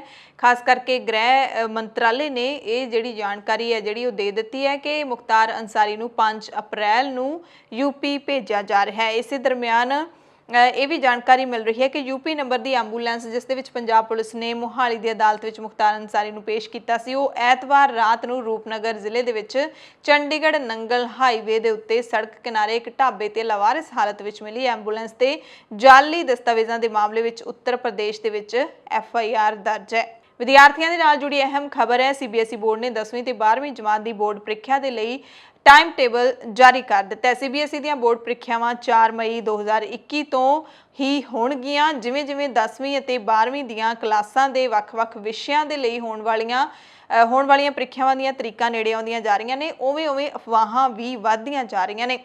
ਸੋਸ਼ਲ ਮੀਡੀਆ ਤੇ ਇੱਕ ਸੁਨੇਹਾ ਵਾਇਰਲ ਕੀਤਾ ਜਾ ਰਿਹਾ ਸੀ ਕਿ CBSE ਇਸ ਬਾਰੇ ਕਰੋਨਾ ਦੇ ਕਰਕੇ ਸਿਰਫ 39 ਵਿਸ਼ਿਆਂ ਦੇ ਹੀ ਪੇਪਰ ਲਏਗੀ, 29 ਵਿਸ਼ਿਆਂ ਦੇ ਹੀ ਪੇਪਰ ਲਏਗੀ। ਇਹਨਾਂ ਅਫਵਾਹਾਂ ਨੂੰ ਹੀ ਧਿਆਨ 'ਚ ਰੱਖਦਿਆਂ CBSE ਬੋਰਡ ਨੇ ਇੱਕ ਨੋਟਿਸ ਜਾਰੀ ਕੀਤਾ ਹੈ ਤੇ ਅਪਡੇਟ ਕੀਤਾ ਸਾਰੇ ਵਿਦਿਆਰਥੀਆਂ ਨੂੰ। ਉਹਨਾਂ ਕਿਹਾ ਕਿ ਪੇਪਰ 4 ਮਈ ਤੋਂ ਹੀ ਸ਼ੁਰੂ ਹੋਣਗੇ। ਕੁਝ ਗੈਰ ਸਮਾਜੀ ਜਿਹੜੇ ਅਨਸਰ ਹੈਗੇ ਨੇ, ਸ਼ਰਾਰਤੀ ਤੱਤ ਨੇ, ਉਹ ਜਾਣਬੁੱਝ ਕੇ CBSE ਦੇ ਜਿਹੜੀਆਂ ਬੋਰਡ ਦੀਆਂ ਜਮਾਤਾਂ ਨੇ 10ਵੀਂ 12ਵੀਂ ਦੀਆਂ, ਉਹਨਾਂ ਦੇ ਪੇਪਰਾਂ ਨੂੰ ਲੈ ਕੇ ਅਫਵਾਹਾਂ ਉਡਾ ਰਹੇ ਨੇ ਤੇ ਵਿਦਿਆਰਥੀ ਇਹਨਾਂ ਅਫਵਾਹਾਂ ਵੱਲ ਧਿਆਨ ਨਾ ਦੇਣ ਤੇ ਗੁੰਮਰਾਹ ਨਾ ਹੋਣ, ਇਹ ਕਿਹਾ ਹੈ ਬੋਰਡ ਨੇ। CBSE 10ਵੀਂ ਅਤੇ 12ਵੀਂ ਜਮਾਤ ਦੇ ਵਿਦਿਆਰਥੀਆਂ ਨੂੰ ਇਹ ਵੀ ਸਲਾਹ ਦਿੱਤੀ ਹੈ ਬੋਰਡ ਨੇ ਕਿ ਉਹ ਬੋਰਡ ਦੀ ਪ੍ਰੀਖਿਆ ਨਾਲ ਸੰਬੰਧਿਤ ਕਿਸੇ ਵੀ ਅਪਡੇਟ ਦੇ ਲਈ CBSE ਦੀ ਅਫੀਸ਼ੀਅਲ ਵੈਬਸਾਈਟ ਨੂੰ ਹੀ ਚੈੱਕ ਕਰਨ। ਬੋਰਡ ਦੇ ਵੱਲੋਂ ਜੇ ਕੋਈ ਵੀ ਤਬਦੀਲੀ ਕੀਤੀ ਜਾਏਗੀ ਡੇਟ ਸ਼ੀਟ ਦੇ ਵਿੱਚ ਤਾਂ ਉਹ ਵੈਬਸਾਈਟ ਦੇ ਉੱਤੇ ਜ਼ਰੂਰ ਅਪਲੋਡ ਕੀਤੀ ਜਾਣੀ ਹੈ। ਇਸ ਕਰਕੇ ਤੁਸੀਂ ਅਫਵਾਹਾਂ ਤੇ ਧਿਆਨ ਨਾ ਦਿਓ। 2 ਫਰਵਰੀ 2021 ਨੂੰ ਜਿਹੜੇ ਕੇਂਦਰੀ ਸਿੱਖਿਆ ਮੰਤਰੀ ਡਾਕਟਰ ਰਮੇਸ਼ ਪੋਖਰਿਆਲ ਨਿਸ਼ੰਕ, ਉਹਨਾਂ ਨੇ ਡੇਟ ਸ਼ੀਟ ਜਾਰੀ ਕੀਤੀ ਸੀ ਤੇ ਡੇਟ ਸ਼ੀਟ ਦੇ ਮੁਤਾਬਿਕ 10ਵੀਂ ਤੇ 12ਵੀਂ ਜਮਾਤ ਦੇ ਪੇਪਰ 4 ਮਈ 2021 ਤੋਂ ਸ਼ੁਰੂ ਹੋ ਕੇ 1 ਜੂਨ ਨੂੰ ਖਤਮ ਹੋਣਗੇ ਤੇ ਨਤੀਜੇ ਨੇ ਜਿਹੜੇ ਉਹ 15 ਜੁਲਾਈ ਨੂੰ ਆ ਜਾਣਗੇ। ਇਸੇ ਤਰ੍ਹਾਂ ਹੀ ਇੱਕ ਹੋਰ ਅਫਵਾਹ ਫੈਲ ਰਹੀ ਹੈ ਕਿ ਪੰਜਾਬ ਦੇ ਵਿੱਚ ਜਿਹੜੀ ਮਾਲ ਪਟਵਾਰੀਆਂ ਦੀ ਭਰਤੀ ਲਈ ਪ੍ਰੀਖਿਆ ਹੋ ਰਹੀ ਹੈ ਉਹ ਵੀ ਮੁਲਤਵੀ ਕਰ ਰਹੀ ਹੈ ਕਰੋਨਾ ਦੇ ਕਰਕੇ। ਪਰ Punjab subordinate services selection board ਦੇ ਚੇਅਰਮੈਨ ਰਮਲ ਬਹਿਲ ਨੇ ਜਾਣਕਾਰੀ ਦਿੱਤੀ ਹੈ ਕਿ 2 ਮਈ ਨੂੰ ਮਾਲ ਪਟਵਾਰੀਆਂ ਦੀ ਭਰਤੀ ਲਈ ਪ੍ਰੀਖਿਆ ਜਿਹੜੀ ਹੋਣੀ ਸੀ ਉਹ ਹੋ ਰਹੀ ਹੈ। ਕਰੋਨਾ ਦੀਆਂ ਹਦਾਇਤਾਂ ਦੀ ਪਾਲਣਾ ਕਰਦੇ ਹੋਏ ਇਹ ਪ੍ਰੀਖਿਆ ਕਰਵਾਈ ਜਾਏਗੀ। ਉਹਨਾਂ ਨੇ ਸਪਸ਼ਟ ਕੀਤਾ ਹੈ ਕਿ ਪ੍ਰੀਖਿਆ ਦੇ ਮੁਲਤਵੀ ਕੀਤੇ ਜਾਣ ਸੰਬੰਧੀ ਸੋਸ਼ਲ ਮੀਡੀਆ ਤੇ ਜੋ ਚਿੱਠੀ ਘੁੰਮ ਰਹੀ ਹੈ ਉਹ ਫੇਕ ਹੈ, ਜਾਲੀ ਹੈ। ਬੋਰਡ ਨੇ ਅਜਿਹੀ ਕੋਈ ਚਿੱਠੀ ਜਾਰੀ ਨਹੀਂ ਕੀਤੀ। ਪੰਜਾਬ ਦੇ ਵਿੱਚ ਮਾਲ ਪਟਵਾਰੀਆਂ ਦੀ ਭਰਤੀ ਦੇ ਲਈ ਪੇਪਰ ਹੈ ਜਿਹੜਾ ਉਹ 2 ਮਈ ਨੂੰ ਹੀ ਲਿਆ ਜਾਵੇਗਾ। ਪੰਜਾਬੀ ਲੋਕ ਗਾਇਕ ਦਿਲਜਾਨ ਦੀ ਮ੍ਰਿਤਕ ਦੇਹ ਨੂੰ ਨਮ ਅੱਖਾਂ ਦੇ ਨਾਲ ਉਹਨਾਂ ਦੇ ਜੱਦੀ ਪਿੰਡ ਕਰਤਾਰਪੁਰ ਦੇ ਵਿੱਚ ਅੰਤਿਮ ਵਿਦਾਇਗੀ ਦਿੱਤੀ ਗਈ। ਇਸ ਦੌਰਾਨ ਲੋਕਾਂ ਦਾ, ਉਹਨਾਂ ਦੇ ਪਰਿਵਾਰ ਦਾ, ਮਿੱਤਰਾਂ ਦਾ, ਰਿਸ਼ਤੇਦਾਰਾਂ ਦਾ, ਚਾਹਣ ਵਾਲਿਆਂ ਦਾ ਵੱਡਾ ਇਕੱਠ ਦੇਖਣ ਨੂੰ ਮਿਲਿਆ। ਦਿਲਜਾਨ ਨੂੰ ਸ਼ਰਧਾਂਜਲੀ ਦੇਣ ਦੇ ਲਈ ਕਈ ਨਾਮੀ ਗਾਇਕ ਵੀ ਪਹੁੰਚੇ। ਕੁਲਵਿੰਦਰ ਕੈਲੀ, ਮਾਸਟਰ ਸਲੀਮ ਖਾਨ ਸਾਹਿਬ, ਦਵਿੰਦਰ ਦਿਆਲਪੁਰੀ ਤੋਂ ਇਲਾਵਾ ਬਹੁਤ ਸਾਰੇ ਪੰਜਾਬੀ ਗਾਇਕ ਨੇ ਜਿਹੜੇ ਉਹ ਪਹੁੰਚੇ ਹੋਏ ਸੀ। ਇਸ ਦੌਰਾਨ ਦਵਿੰਦਰ ਦਿਆਲਪੁਰੀ ਨੇ ਸ਼ਮਸ਼ਾਨ ਘਾਟ ਵਿੱਚ ਦਿਲਜਾਨ ਦੇ ਅੰਤਿਮ ਸੰਸਕਾਰ ਦੀਆਂ ਰਸਮਾਂ ਨਿਭਾਈਆਂ। 29 ਤੇ 30 ਮਾਰਚ ਦੀ ਦਰਮਿਆਨੀ ਰਾਤ ਨੂੰ ਦਿਲਜਾਨ ਜਦੋਂ ਆਪਣੀ SUV ਕਾਰ ਦੇ ਵਿੱਚ ਅੰਮ੍ਰਿਤਸਰ ਤੋਂ ਕਰਤਾਰਪੁਰ ਵੱਲ ਜਾ ਰਿਹਾ ਸੀ ਤਾਂ ਜੰਡਿਆਲਾ ਅਨਾਜ ਮੰਡੀ ਦੇ ਨੇੜੇ ਬਹੁਤ ਦਰਦਨਾਕ ਹਾਦਸਾ ਵਾਪਰਿਆ ਸੀ ਤੇ ਜਿਸ ਵਿੱਚ ਦਿਲਜਾਨ ਦੀ ਮੌਤ ਹੋ ਗਈ ਸੀ। ਕਾਰ ਦੀ ਸਪੀਡ ਕਹਿੰਦੇ ਕਾਫੀ ਤੇਜ਼ ਸੀ। ਪੁਲ ਤੇ ਪਹੁੰਚਣ ਤੇ ਉਸਦੀ ਕਾਰ ਬੇਕਾਬੂ ਹੋ ਗਈ ਤੇ ਡਿਵਾਈਡਰ ਨੂੰ ਟੱਕਰ ਮਾਰਦਿਆਂ ਪਲਟ ਗਈ ਸੀ। ਵੱਡੀ ਖਬਰ ਇੱਕ ਹੋਰ ਮਿਲ ਰਹੀ ਹੈ ਪੰਜਾਬ ਦੇ ਵਿੱਚ ਕਣਕ ਦੀ ਖਰੀਦ ਨੂੰ ਲੈ ਕੇ ਕਿ ਰਿਜ਼ਰਵ ਬੈਂਕ ਆਫ ਇੰਡੀਆ ਨੇ ਪੰਜਾਬ ਸਰਕਾਰ ਨੂੰ 21,658 ਕਰੋੜ ਤੋਂ ਵੱਧ ਦੀ ਰਾਸ਼ੀ ਹੈ ਜਿਹੜੀ ਉਹ ਜਾਰੀ ਕਰ ਦਿੱਤੀ ਹੈ। ਪੰਜਾਬ ਦੇ ਵਿੱਚ ਕਣਕ ਦੀ ਖਰੀਦ ਨੂੰ ਲੈ ਕੇ ਕੈਸ਼ ਕ੍ਰੈਡਿਟ ਲਿਮਿਟ ਹੁੰਦੀ ਹੈ CCL ਜਿਸ ਨੂੰ ਕਹਿੰਦੇ ਨੇ, ਉਹ ਜਾਰੀ ਕਰ ਦਿੱਤੀ ਹੈ RBI ਨੇ, ਜਿਸ ਦੇ ਨਾਲ ਪੰਜਾਬ ਸਰਕਾਰ ਪੰਜਾਬ ਦੇ ਕਿਸਾਨਾਂ ਤੋਂ ਕਣਕ ਦੀ ਖਰੀਦ ਹੈ ਜਿਹੜੀ ਉਹ ਕਰ ਸਕੇਗੀ ਕਿਉਂਕਿ ਪੰਜਾਬ ਦੇ ਵਿੱਚ 10 ਅਪ੍ਰੈਲ ਤੋਂ ਕਣਕ ਦੀ ਖਰੀਦ ਸ਼ੁਰੂ ਹੋ ਰਹੀ ਹੈ। ਤੇ ਇਸ ਵਾਰ ਸੈਂਟਰਲ ਗਵਰਨਮੈਂਟ ਨੇ ਜਿਹੜੀ ਪੰਜਾਬ ਦੀ ਖਰੀਦ ਦਾ MSP ਰੱਖਿਆ, ਯਾਨੀ ਕਿ ਮਿਨੀਮਮ ਸਪੋਰਟ ਪ੍ਰਾਈਸ। MSP ਦਾ ਸਭ ਤੋਂ ਵੱਧ ਰੌਲਾ ਪੈ ਰਿਹਾ ਹੈ, ਪਰ ਕਣਕ ਦੀ ਜਿਹੜੀ MSP ਹੈ ਉਹ ਤੈਅ ਕੀਤੀ ਗਈ ਹੈ 1975 ਰੁਪਏ ਪਰ ਕੁਇੰਟਲ, ਜਿਹਦੇ ਵਿੱਚ 50 ਰੁਪਏ ਦਾ ਨਿਗੂਣਾ ਵਾਧਾ ਕੀਤਾ ਗਿਆ ਜਿਹੜੀ ਪਿਛਲੇ ਸਾਲ 1925 ਰੁਪਏ ਪਰ ਕੁਇੰਟਲ ਸੀ। ਸੋ ਕਿਸਾਨ ਆਪਣੀ ਫਸਲ ਨੂੰ 1975 ਰੁਪਏ ਪਰ ਕੁਇੰਟਲ ਦੇ ਹਿਸਾਬ ਨਾਲ ਵੇਚ ਸਕਦੇ ਨੇ। ਅਗਲੀ ਖਬਰ ਹੈ ਕਿ ਪੰਜਾਬ ਦੇ ਬਿਜਲੀ ਖਪਤਕਾਰਾਂ ਦੇ ਲਈ ਹੁਣ ਨਵਾਂ ਸਿਸਟਮ ਲਾਗੂ ਕਰ ਦਿੱਤਾ ਗਿਆ। ਮੋਬਾਈਲ ਫੋਨ ਦੇ ਵਾਂਗ ਬਿਜਲੀ ਮੀਟਰ ਕੰਮ ਕਰਨਗੇ ਤੇ ਬਿੱਲ ਭਰਨ ਦੇ ਲਈ 4 ਘੰਟੇ ਜਿਹੜੇ ਉਹ ਮਿਲਣਗੇ। ਪੰਜਾਬ ਦੇ ਵਿੱਚ ਹੁਣ ਬਿਜਲੀ ਖਪਤਕਾਰਾਂ ਦੇ ਲਈ ਨਵਾਂ ਸਿਸਟਮ ਚਾਲੂ ਹੋਣ ਵਾਲਾ ਹੈ। ਮੋਬਾਈਲ ਦੇ ਵਾਂਗੂ ਤੁਸੀਂ ਆਪਣੇ ਬਿਜਲੀ ਦੇ ਮੀਟਰ ਵੀ ਰੀਚਾਰਜ ਕਰਵਾ ਸਕੋਗੇ। ਸਮਾਰਟ ਬਿਜਲੀ ਮੀਟਰ ਹੁਣ ਪੰਜਾਬ ਦੇ ਵਿੱਚ ਲੱਗਣੇ ਸ਼ੁਰੂ ਹੋ ਜਾਣਗੇ ਤੇ ਬਿਜਲੀ ਦਾ ਮੀਟਰ ਤੇ ਫਿਟਿੰਗ ਸਣੇ ਹਰ ਮੀਟਰ ਦਾ ਕਰੀਬ 7500 ਰੁਪਏ ਦਾ ਖਰਚਾ ਆਉਂਦਾ ਸੀ, ਜਿਹੜਾ ਹੁਣ ਪਾਵਰਕਾਮ ਚੁੱਕੇਗਾ। ਪੰਜਾਬ ਦੇ ਪਹਿਲੇ ਫੇਜ਼ ਦੇ ਵਿੱਚ 90000 ਮੀਟਰ ਲਾਏ ਜਾਣਗੇ। ਸ਼ੁਰੂਆਤ ਲੁਧਿਆਣਾ ਤੇ ਮੋਹਾਲੀ ਤੋਂ ਹੋ ਰਹੀ ਹੈ। ਦੋ ਤਰ੍ਹਾਂ ਦੇ ਮੀਟਰ ਉਪਭੋਗਤਾਵਾਂ ਦੇ ਘਰਾਂ ਦੇ ਵਿੱਚ ਲੱਗਣਗੇ। ਪਹਿਲਾ ਮੀਟਰ ਪ੍ਰੀਪੇਡ, ਦੂਸਰਾ ਪੋਸਟਪੇਡ ਹੋਏਗਾ। ਪ੍ਰੀਪੇਡ ਦੇ ਲਈ ਕਾਰਡ ਬਿਜਲੀ ਦਫ਼ਤਰ ਤੋਂ ਮਿਲੇਗਾ। ਮੋਬਾਈਲ ਫੋਨ ਦੇ ਰੀਚਾਰਜ ਦੀ ਤਰ੍ਹਾਂ ਪੈਸੇ ਜਮ੍ਹਾਂ ਕਰਕੇ ਬਿਜਲੀ ਮਿਲੇਗੀ। ਹਰ ਰੀਚਾਰਜ ਦੀ ਵੈਲਿਡਿਟੀ ਖਤਮ ਹੋਣ ਤੇ 4 ਘੰਟੇ ਦਾ ਸਮਾਂ ਤੁਹਾਨੂੰ ਦਿੱਤਾ ਜਾਏਗਾ, ਯਾਨੀ ਕਿ 4 ਘੰਟੇ ਬਿਜਲੀ ਚੱਲਦੀ ਰਹੇਗੀ। ਫਿਰ ਤੁਸੀਂ ਜਦੋਂ ਰੀਚਾਰਜ ਕਰਵਾ ਲਓਗੇ ਫਿਰ ਬਿਜਲੀ ਜਿਹੜੀ ਆ ਉਹ ਚਾਲੂ ਰਹੇਗੀ, ਨਹੀਂ ਤਾਂ 4 ਘੰਟੇ ਬਾਅਦ ਬਿਜਲੀ ਤੁਹਾਡੇ ਘਰ ਦੀ ਬੰਦ ਹੋ ਜਾਏਗੀ। ਪ੍ਰੀਪੇਡ ਮੀਟਰ ਨੂੰ ਲੋਕ ਖੁਦ ਰੀਚਾਰਜ ਕਰਵਾਉਣਗੇ ਤੇ ਜਿਹੜੇ ਪੋਸਟਪੇਡ ਬਿਜਲੀ ਬਿੱਲ ਵਾਲੇ ਮੀਟਰ ਲਾਏ ਜਾਣਗੇ, ਇਸ ਦੀ ਰੀਡਿੰਗ ਖੁਦ ਹੀ ਪਾਵਰਕਾਮ ਦੇ ਸਰਵਰ ਦੇ ਵਿੱਚ ਲੋਡ ਹੋ ਜਾਏਗੀ। ਪੋਸਟਪੇਡ ਸਮਾਰਟ ਮੀਟਰ ਵੀ ਆਨਲਾਈਨ ਹੁੰਦੇ ਨੇ। ਪਾਵਰਕਾਮ ਦੇ ਉੱਤਰ ਜ਼ੋਨ ਦੇ ਚੀਫ ਇੰਜੀਨੀਅਰ ਜਨਿੰਦਰ ਦਾਨੀਆ ਨੇ ਕਿਹਾ ਹੈ ਕਿ ਸਮਾਰਟ ਮੀਟਰ ਦਾ ਪੈਸਾ ਜਨਤਾ ਤੋਂ ਵਸੂਲਣ ਦੇ ਹੁਕਮ ਨਹੀਂ ਹਨ, ਸਾਰਾ ਪੈਸਾ ਪਾਵਰਕਾਮ ਹੀ ਦੇਵੇਗਾ। ਤੇ ਹੁਣ 20000 ਤੋਂ ਜ਼ਿਆਦਾ ਵਾਲੇ ਹਰ ਬਿੱਲ ਦੀ ਰਕਮ ਆਨਲਾਈਨ ਹੀ ਜਮ੍ਹਾਂ ਹੋਵੇਗੀ। ਉਪਭੋਗਤਾ ਨੂੰ 0.25% ਦੀ ਰਿਬੇਟ ਮਿਲੇਗੀ, ਯਾਨੀ ਕਿ ਜੋ ਖਰਚਾ ਆਨਲਾਈਨ ਟ੍ਰਾਂਜੈਕਸ਼ਨ ਉੱਤੇ ਬੈਂਕ ਨੂੰ ਦੇਵੇਗਾ, ਉਨਾ ਹੀ ਲਾਹਾ ਪਾਵਰਕਾਮ ਉਸ ਨੂੰ ਦੇ ਕੇ ਖਰਚ ਬਰਾਬਰ ਕਰ ਦੇਵੇਗਾ। ਟ੍ਰੈਫਿਕ ਚਲਾਨ ਭਰਨ ਦੇ ਨਾਲ ਜੁੜੀ ਵੀ ਇੱਕ ਅਹਿਮ ਖਬਰ ਹੈ ਕਿ ਟ੍ਰੈਫਿਕ ਨਿਯਮਾਂ ਦੀ ਉਲੰਘਣਾ ਕਰਨ ਤੋਂ ਬਾਅਦ ਚਲਾਨ ਭਰਨ ਦੇ ਵਿੱਚ ਹੋਣ ਵਾਲੇ ਝੰਜਟਾਂ ਤੋਂ ਛੇਤੀ ਹੀ ਤੁਹਾਨੂੰ ਛੁਟਕਾਰਾ ਮਿਲਣ ਵਾਲਾ ਹੈ। ਹੁਣ ਚਲਾਨ ਭਰਨ ਦੇ ਲਈ ਤੁਹਾਨੂੰ ਅਦਾਲਤਾਂ ਦੇ ਚੱਕਰ ਨਹੀਂ ਕੱਟਣੇ ਪੈਣਗੇ, ਕਿਉਂਕਿ ਜਲਦ ਹੀ ਦੇਸ਼ ਦੇ ਵਿੱਚ ਟ੍ਰੈਫਿਕ ਚਲਾਨ ਲਈ ਈ-ਕੋਡ ਦੀ ਸੁਵਿਧਾ ਸ਼ੁਰੂ ਹੋਣ ਵਾਲੀ ਹੈ, ਜਿਸ ਤੋਂ ਬਾਅਦ ਘਰ ਬੈਠਿਆਂ ਹੀ ਟ੍ਰੈਫਿਕ ਚਲਾਨ ਭਰਿਆ ਜਾ ਸਕਦਾ ਹੈ। ਕੇਂਦਰ ਸਰਕਾਰ ਨੇ ਇਸ ਦੇ ਲਈ 1142 ਕਰੋੜ ਰੁਪਏ ਦਾ ਫੰਡ ਜਾਰੀ ਕੀਤਾ ਹੈ। ਫੰਡ ਨੂੰ ਵੱਖੋ ਵੱਖਰੇ 25 ਸੂਬਿਆਂ ਦੇ ਵਿੱਚ ਵੰਡਿਆ ਗਿਆ ਹੈ। ਕੇਂਦਰ ਸਰਕਾਰ ਦੇ ਵੱਲੋਂ ਈ-ਕੋਡ ਦੀ ਸੁਵਿਧਾ ਲਈ ਜੁਲਾਈ 2021 ਤੱਕ ਦਾ ਅੰਤਿਮ ਸਮਾਂ ਤੈਅ ਕੀਤਾ ਗਿਆ ਹੈ। ਪਾਇਲਟ ਪ੍ਰੋਜੈਕਟ ਦੇ ਵਜੋਂ 6 ਸੂਬਿਆਂ ਤੇ ਕੇਂਦਰ ਸ਼ਾਸਿਤ ਪ੍ਰਦੇਸ਼ਾਂ ਦੇ ਵਿੱਚ 9 ਈ-ਕੋਡ ਚਾਲੂ ਕਰ ਦਿੱਤੇ ਗਏ ਨੇ। ਇਹਨਾਂ ਸੂਬਿਆਂ ਦੇ ਵਿੱਚ 20 ਜਨਵਰੀ 2021 ਤੱਕ ਰਿਕਾਰਡ 41 ਲੱਖ ਤੋਂ ਵੱਧ ਮਾਮਲਿਆਂ ਦਾ ਨਿਬੇੜਾ ਹੋਇਆ। ਰਾਜਧਾਨੀ ਦਿੱਲੀ ਵਿੱਚ ਵੀ 2 ਈ-ਕੋਰਟ ਖੋਲੀਆਂ ਗਈਆਂ ਨੇ। ਟ੍ਰੈਫਿਕ ਨਿਯਮਾਂ ਦੀ ਉਲੰਘਣਾ ਹੋਣ ਤੇ ਪੋਰਟਲ ਦੇ ਵੱਲੋਂ ਵਾਹਨ ਮਾਲਕ ਨੂੰ ਇੱਕ ਮੈਸੇਜ ਭੇਜਿਆ ਜਾਏਗਾ। 24 ਘੰਟਿਆਂ ਦੇ ਅੰਦਰ ਇਸ ਲਿੰਕ ਦੇ ਰਾਹੀਂ ਚਲਾਨ ਦੀ ਅਦਾਇਗੀ ਕਰਨੀ ਹੋਵੇਗੀ। ਤੁਹਾਡਾ ਚਲਾਨ ਕੈਮਰੇ ਜਾਂ ਪੁਲਿਸ ਕਿਸੇ ਵੱਲੋਂ ਵੀ ਕੀਤਾ ਗਿਆ ਹੋਵੇ, ਤੁਸੀਂ ਈ-ਕੋਡ ਰਾਹੀਂ ਇਸ ਦਾ ਭੁਗਤਾਨ ਕਰ ਸਕਦੇ ਹੋ। ਭੁਗਤਾਨ ਕਰਨ ਤੋਂ ਬਾਅਦ ਰਸੀਦ ਤੁਹਾਨੂੰ ਤੁਰੰਤ ਮਿਲ ਜਾਵੇਗੀ। ਦੇਸ਼ ਦੇ ਵਿੱਚ ਰਸੋਈ ਗੈਸ ਸਿਲੰਡਰ ਸਸਤਾ ਹੋ ਗਿਆ। ਤੇਲ ਤੇ ਗੈਸ ਕੰਪਨੀਆਂ Indian oil corporation, Bharat petroleum corporation ਤੇ ਹਿੰਦੁਸਤਾਨ ਪੈਟਰੋਲੀਅਮ ਕਾਰਪੋਰੇਸ਼ਨ ਨੇ ਅਪ੍ਰੈਲ ਦੇ ਮਹੀਨੇ ਰਸੋਈ ਗੈਸ ਦੀਆਂ ਕੀਮਤਾਂ ਵਿੱਚ 10 ਰੁਪਏ ਘੱਟ ਕਰਨ ਦਾ ਫੈਸਲਾ ਲਿਆ। ਹੁਣ ਰਾਜਧਾਨੀ ਦਿੱਲੀ ਤੇ ਮੁੰਬਈ ਦੇ ਵਿੱਚ ਬਿਨਾਂ ਸਬਸਿਡੀ ਵਾਲਾ ਗੈਸ ਸਿਲੰਡਰ 809 ਰੁਪਏ ਦਾ ਮਿਲੇਗਾ ਤੇ ਕੋਲਕਾਤਾ ਦੇ ਵਿੱਚ ਇਸ ਦਾ ਭਾਅ 835 ਰੁਪਏ 50 ਪੈਸੇ ਹੋ ਗਿਆ ਹੈ। ਚੇਨਈ ਦੇ ਵਿੱਚ ਸਿਲੰਡਰ 825 ਰੁਪਏ ਦਾ ਮਿਲੇਗਾ। ਚਾਰੇ ਮੈਟਰੋ ਸ਼ਹਿਰਾਂ ਦੇ ਵਿੱਚ ਸਭ ਤੋਂ ਮਹਿੰਗਾ ਐਲਪੀਜੀ ਸਿਲੰਡਰ ਕੋਲਕਾਤਾ ਦੇ ਵਿੱਚ ਹੈ। ਤੇ ਕਿਉਂਕਿ ਹਰ ਸੂਬੇ ਦੇ ਵਿੱਚ ਰਸੋਈ ਗੈਸ ਸਿਲੰਡਰ ਦੀ ਕੀਮਤ ਹੈ ਜਿਹੜੀ ਉਹ ਵੱਖੋ ਵੱਖਰੀ ਹੁੰਦੀ ਹੈ। ਪੰਜਾਬ ਦੇ ਵਿੱਚ ਰਹਿਣ ਵਾਲੇ ਦੇਖ ਸਕਦੇ ਨੇ ਕਿ ਉਹਨਾਂ ਦੇ ਸਿਲੰਡਰ ਦੇ ਵਿੱਚ ਜਿਹੜਾ ਮੌਜੂਦਾ ਕੀਮਤ ਹੈ ਉਹਦੇ ਵਿੱਚ ਤੁਸੀਂ 10 ਰੁਪਏ ਘਟਾ ਲਓਗੇ ਤਾਂ ਹੁਣ 10 ਰੁਪਏ ਸਸਤਾ ਤੁਹਾਨੂੰ ਸਿਲੰਡਰ ਹਰ ਕਿਤੇ ਮਿਲੇਗਾ। ਕੈਨੇਡਾ ਦੀ ਪੀਆਰ ਲੈਣ ਵਾਲੇ ਚਾਹਵਾਨਾਂ ਦੇ ਲਈ ਖੁਸ਼ਖਬਰੀ ਹੈ ਕਿ ਕੈਨੇਡਾ ਦੇ ਐਕਸਪ੍ਰੈਸ ਵੀਜ਼ਾ ਦੇ 2021 ਦੀ ਪਹਿਲੀ ਤਿਮਾਹੀ ਦੇ ਸਰਕਾਰੀ ਅੰਕੜੇ ਜਾਰੀ ਕਰ ਦਿੱਤੇ ਗਏ ਨੇ। ਰਿਪੋਰਟ ਦੇ ਮੁਤਾਬਿਕ ਇਸ ਸਾਲ ਦੌਰਾਨ ਕੁੱਲ 4,01,000 ਪ੍ਰਵਾਸੀਆਂ ਨੂੰ ਕੈਨੇਡਾ ਦੇ ਵਿੱਚ ਐਕਸਪ੍ਰੈਸ ਐਂਟਰੀ ਮਿਲੇਗੀ।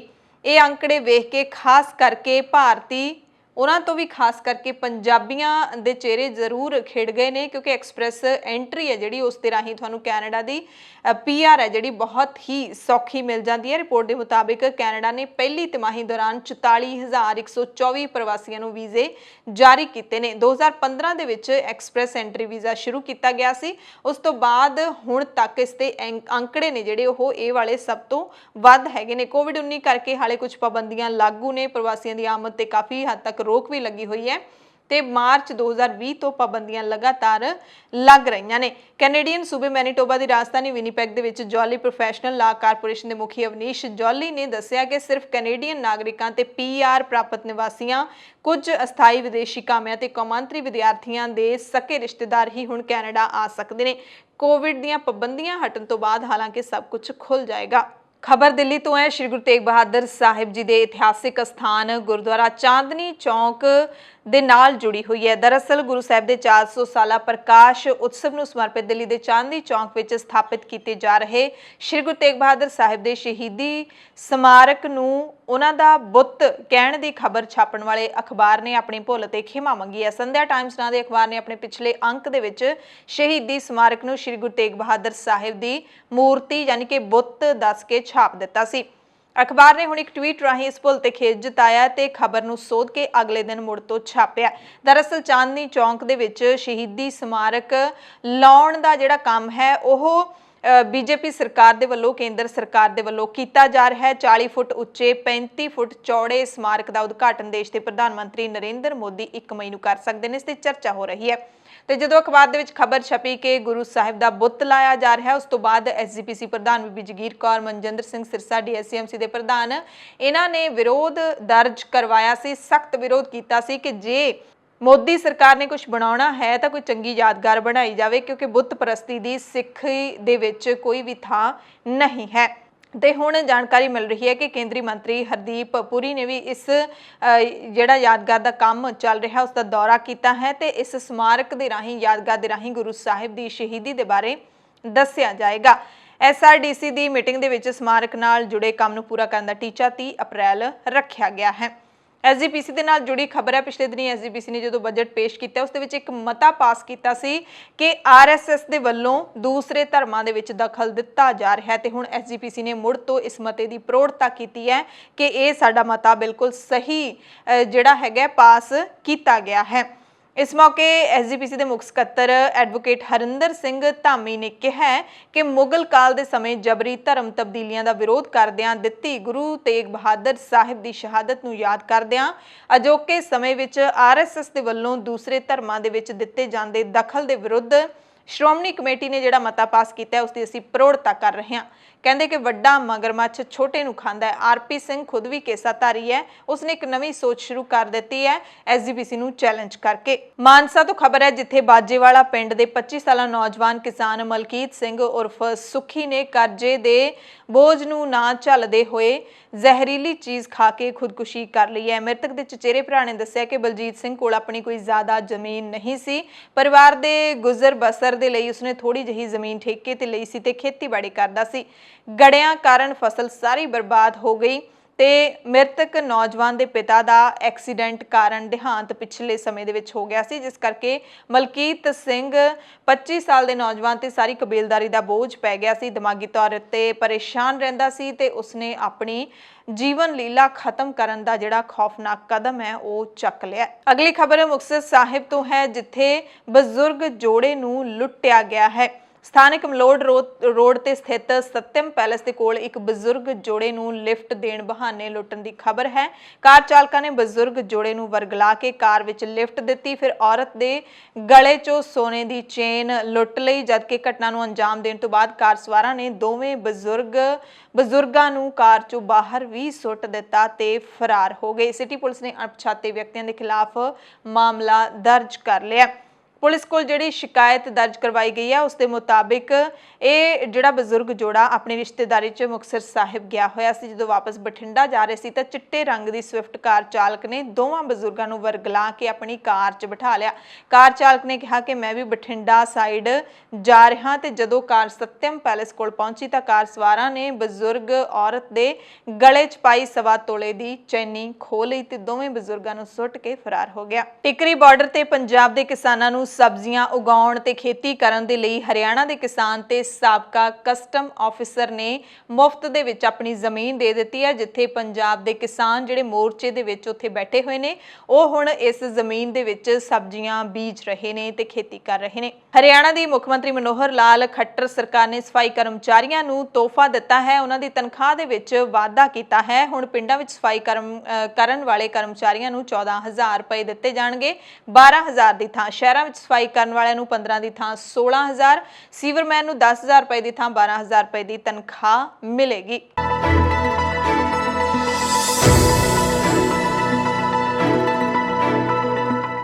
ਬੁਲੇਟਿਨ ਦੇ ਵਿੱਚ ਕੁਝ ਖਾਸ ਤੇ ਵੱਡੀਆਂ ਖਬਰਾਂ ਪੂਰੇ ਭਾਰਤ ਦੀਆਂ। ਸਭ ਤੋਂ ਪਹਿਲਾਂ ਸਭ ਤੋਂ ਵੱਧ ਪ੍ਰਭਾਵਿਤ ਕਰੋਨਾ ਤੋਂ ਜਿਹੜਾ ਸੂਬਾ ਹੈ ਮਹਾਰਾਸ਼ਟਰ, ਉੱਥੋਂ ਖਬਰ ਆ ਰਹੀ ਹੈ ਜਿੱਥੇ ਅੱਜ ਤੋਂ ਸਖਤ ਲੋਕਡਾਊਨ ਦਾ ਐਲਾਨ ਕਰ ਦਿੱਤਾ ਗਿਆ ਹੈ। ਧਾਰਾ 144 ਲਾਗੂ ਕਰ ਦਿੱਤੀ ਗਈ ਹੈ।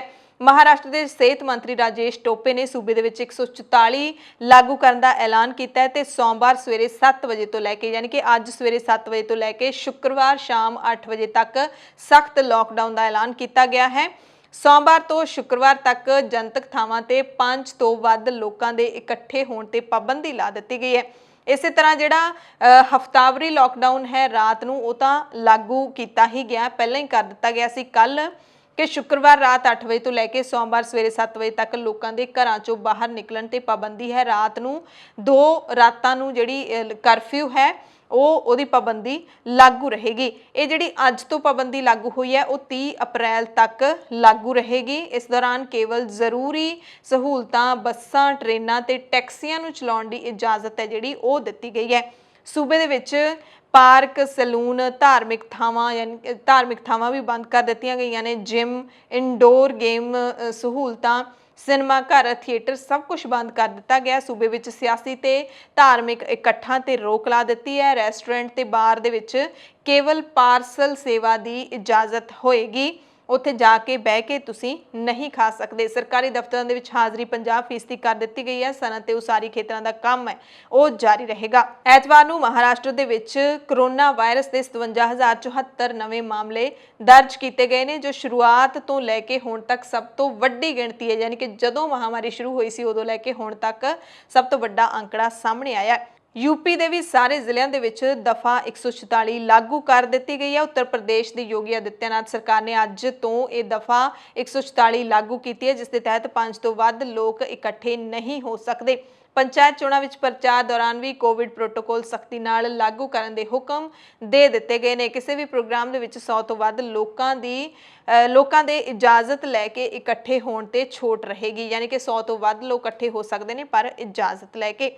ਯੋਗੀ ਆਦਿੱਤਿਆਨਾਥ ਨੇ ਸੂਬੇ ਦੇ ਸਿਹਤ ਵਿਭਾਗ ਨੂੰ ਸਾਰੇ ਕੋਵਿਡ ਹਸਪਤਾਲਾਂ ਦੇ ਲਈ ਨੋਡਲ ਅਧਿਕਾਰੀ ਤੈਨਾਤ ਕਰਨ ਦੇ ਹੁਕਮ ਜਾਰੀ ਕਰ ਦਿੱਤੇ ਨੇ। ਅਧਿਕਾਰੀ ਯਕੀਨੀ ਬਣਾਉਣਗੇ ਕਿ ਵਾਇਰਸ ਦੀ ਲਾਗ ਤੋਂ ਪੀੜਤ ਲੋਕਾਂ ਨੂੰ ਮਿਆਰੀ ਇਲਾਜ ਮਿਲੇ ਤੇ ਹਸਪਤਾਲਾਂ ਦੇ ਵਿੱਚ ਲੋੜੀਂਦੇ ਇੰਤਜ਼ਾਮ ਹੋਣ। ਮੁੱਖ ਮੰਤਰੀ ਨੇ ਚੇਤਾਵਨੀ ਦਿੱਤੀ ਹੈ ਕਿ ਜੇ ਨਿਯਮਾਂ ਦੇ ਵਿੱਚ ਕਿਸੇ ਤਰ੍ਹਾਂ ਦੀ ਢਿੱਲ ਕੀਤੀ ਗਈ ਤਾਂ ਸਖਤ ਕਾਰਵਾਈ ਕੀਤੀ ਜਾਵੇਗੀ। ਜੰਮੂ ਕਸ਼ਮੀਰ ਤੋਂ ਵੀ ਕਰੋਨਾ ਦੀ ਖਬਰ ਹੈ, ਜਿੱਥੇ ਵਾਧੇ ਮਾਮਲਿਆਂ ਦੇ ਕਾਰਨ ਸੂਬੇ ਦੇ ਸਾਰੇ ਸਕੂਲ ਬੰਦ ਕਰ ਦਿੱਤੇ ਗਏ ਨੇ।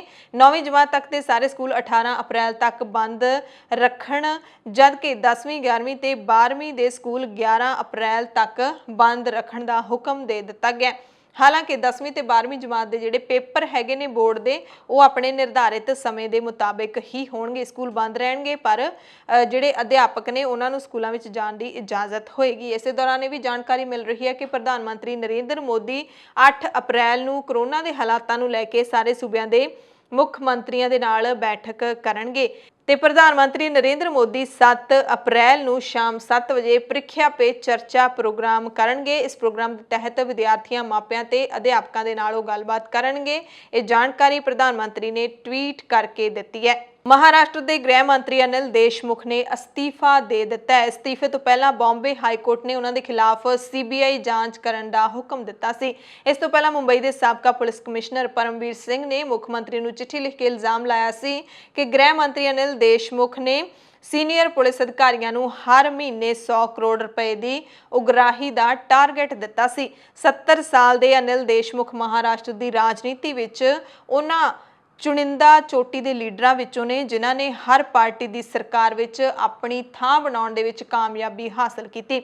ਮਹਾਰਾਸ਼ਟਰ ਦੇ ਗ੍ਰਹਿ ਮੰਤਰੀ ਤੇ ਲੱਗੇ ਭ੍ਰਿਸ਼ਟਾਚਾਰ ਦੇ ਇਲਜ਼ਾਮਾਂ ਦੀ ਜਾਂਚ CBI ਕਰੇ, ਇਹ ਬੰਬੇ ਹਾਈ ਕੋਰਟ ਨੇ ਕਿਹਾ। ਉਸ ਤੋਂ ਬਾਅਦ ਅਨਿਲ ਦੇਸ਼ਮੁਖ ਨੇ ਅਸਤੀਫਾ ਹੀ ਦੇ ਦਿੱਤਾ ਹੈ। ਪੱਛਮੀ ਬੰਗਾਲ ਦੇ ਵਿੱਚ ਤੀਜੇ ਗੇੜ ਤਹਿਤ 31 ਸੀਟਾਂ ਦੇ ਲਈ ਕੱਲ ਨੂੰ ਵੋਟਾਂ ਪੈਣਗੀਆਂ ਤੇ ਅਸਾਮ ਦੇ ਵਿੱਚ ਆਖਰੀ ਗੇੜ ਲਈ VOTING ਹੋਵੇਗੀ। ਇਸ ਦੇ ਨਾਲ ਹੀ ਤਮਿਲਨਾਡੂ, ਕੇਰਲਾ ਤੇ ਪੁਡੂਚੇਰੀ ਦੇ ਵਿੱਚ ਵੀ ਕੱਲ ਨੂੰ ਵੋਟਾਂ ਪੈਣਗੀਆਂ। ਕਾਂਗਰਸ ਲੀਡਰ ਰਾਹੁਲ ਗਾਂਧੀ ਨੇ ਦੋਸ਼ ਲਾਇਆ ਕਿ ਛੱਤੀਸਗੜ੍ਹ ਦੇ ਵਿੱਚ ਨਕਸਲ ਵਿਰੋਧੀ ਆਪਰੇਸ਼ਨ ਲਈ ਨਾ ਤਾਂ ਸਹੀ ਤਰੀਕੇ ਦੇ ਨਾਲ ਤਿਆਰੀ ਕੀਤੀ ਗਈ ਤੇ ਨਾ ਹੀ ਆਪਰੇਸ਼ਨ ਨੂੰ ਠੀਕ ਢੰਗ ਨਾਲ ਅੰਜਾਮ ਦਿੱਤਾ ਗਿਆ। ਰਾਹੁਲ ਨੇ ਕਿਹਾ ਕਿ ਸਾਡੇ ਜਵਾਨਾਂ ਨੂੰ ਜਦੋਂ ਚਾਹਿਆ ਉਦੋਂ ਸ਼ਹੀਦ ਹੋਣ ਦੇ ਲਈ ਨਹੀਂ ਛੱਡਿਆ ਜਾ ਸਕਦਾ, ਜਦਕਿ ਕਿ ਸਰਕਾਰ ਇਹੀ ਕਰ ਰਹੀ ਹੈ। ਜਦੋਂ ਚਾਹੁੰਦੇ ਨੇ ਸ਼ਹੀਦ ਹੋਣ ਲਈ ਛੱਡ ਦਿੰਦੇ ਨੇ। ਰਾਹੁਲ ਨੇ ਸੀਆਰਪੀਐਫ ਦੇ ਡਾਇਰੈਕਟਰ ਜਨਰਲ ਕੁਲਦੀਪ ਸਿੰਘ ਦੇ ਇੱਕ ਬਿਆਨ ਨਾਲ ਜੁੜੀ ਖਬਰ ਦੇ ਹਵਾਲੇ ਨਾਲ ਕਿਹਾ ਕਿ ਜੇ ਖੁਫੀਆ ਤੰਤਰ ਦੀ ਨਾਕਾਮੀ ਨਹੀਂ ਸੀ ਤਾਂ ਫਿਰ 1:1 ਦੇ ਅਨੁਪਾਤ ਦੇ ਨਾਲ ਮੌਤ ਤੋਂ ਭਾਵ ਹੈ ਕਿ ਆਪਰੇਸ਼ਨ ਦੀ ਯੋਜਨਾ ਨੂੰ ਨਾ ਸਿਰਫ ਖਰਾਬ ਢੰਗ ਨਾਲ ਤਿਆਰ ਕੀਤਾ ਗਿਆ ਬਲਕਿ ਇਸ ਨੂੰ ਅਮਲ ਵਿੱਚ ਲਿਆਉਣ ਦਾ ਢੰਗ ਤਰੀਕਾ ਵੀ ਗਲਤ ਸੀ। ਤੇ ਛੱਤੀਸਗੜ੍ਹ ਦੇ ਵਿੱਚ ਜੋ ਸਾਰਾ ਕਾਂਡ ਵਾਪਰਿਆ ਹੈ, ਸੁਕਮਾ ਬੀਜਾਪੁਰ ਬਾਰਡਰ ਦੇ ਉੱਤੇ ਜੋ ਨਕਸਲੀ ਹਮਲਾ ਹੋਇਆ ਹੈ, ਉਸ ਦੇ ਵਿੱਚ ਸ਼ਹੀਦ ਹੋਏ ਜਵਾਨਾਂ ਨੂੰ ਸ਼ਰਧਾਂਜਲੀ ਦੇਣ ਦੇ ਲਈ ਗ੍ਰਹਿ ਮੰਤਰੀ ਅਮਿਤ ਸ਼ਾਹ ਜਗਦਲਪੁਰ ਪਹੁੰਚੇ। ਅਮਿਤ ਸ਼ਾਹ ਨੇ ਕਿਹਾ ਕਿ ਜਿਨ੍ਹਾਂ ਲੋਕਾਂ ਨੇ ਜਾਨ ਗਵਾਈ ਹੈ ਉਹਨਾਂ ਦੀ ਕੁਰਬਾਨੀ ਵਿਅਰਥ ਨਹੀਂ ਜਾਏਗੀ। ਆਮ ਤੌਰ ਤੇ ਜਦੋਂ ਆਪਾਂ ਦੇਖਦੇ ਹਾਂ, ਜਦੋਂ ਜਵਾਨ ਸ਼ਹੀਦ ਹੁੰਦੇ ਨੇ, ਚਾਹੇ ਉਹ ਦੂਸਰੇ ਮੁਲਕ ਦੇ ਨਾਲ ਲੜਾਈ ਕਰਦੇ ਹੋਏ, ਚਾਹੇ ਇਸ ਦੇਸ਼ ਦੇ ਵਿੱਚ ਹੀ ਮੁੱਠਭੇੜ ਦੇ ਵਿੱਚ ਸ਼ਹੀਦ ਹੋ ਜਾਂਦੇ ਨੇ, ਤਾਂ ਸਰਕਾਰਾਂ ਦਾ ਇਹੀ ਬਿਆਨ ਹੁੰਦਾ ਹੈ ਕਿ ਜਵਾਨਾਂ ਦੀ ਜਿਹੜੀ ਸ਼ਹੀਦੀ ਹੈ ਉਹ ਵਿਅਰਥ ਨਹੀਂ ਜਾਏਗੀ। ਪਰ ਉਹਦੇ ਲਈ ਕੀਤਾ ਕੀ ਜਾਂਦਾ ਹੈ, ਇਹ ਸਾਨੂੰ ਅੱਜ ਤੱਕ ਸਮਝ ਨਹੀਂ ਆਇਆ।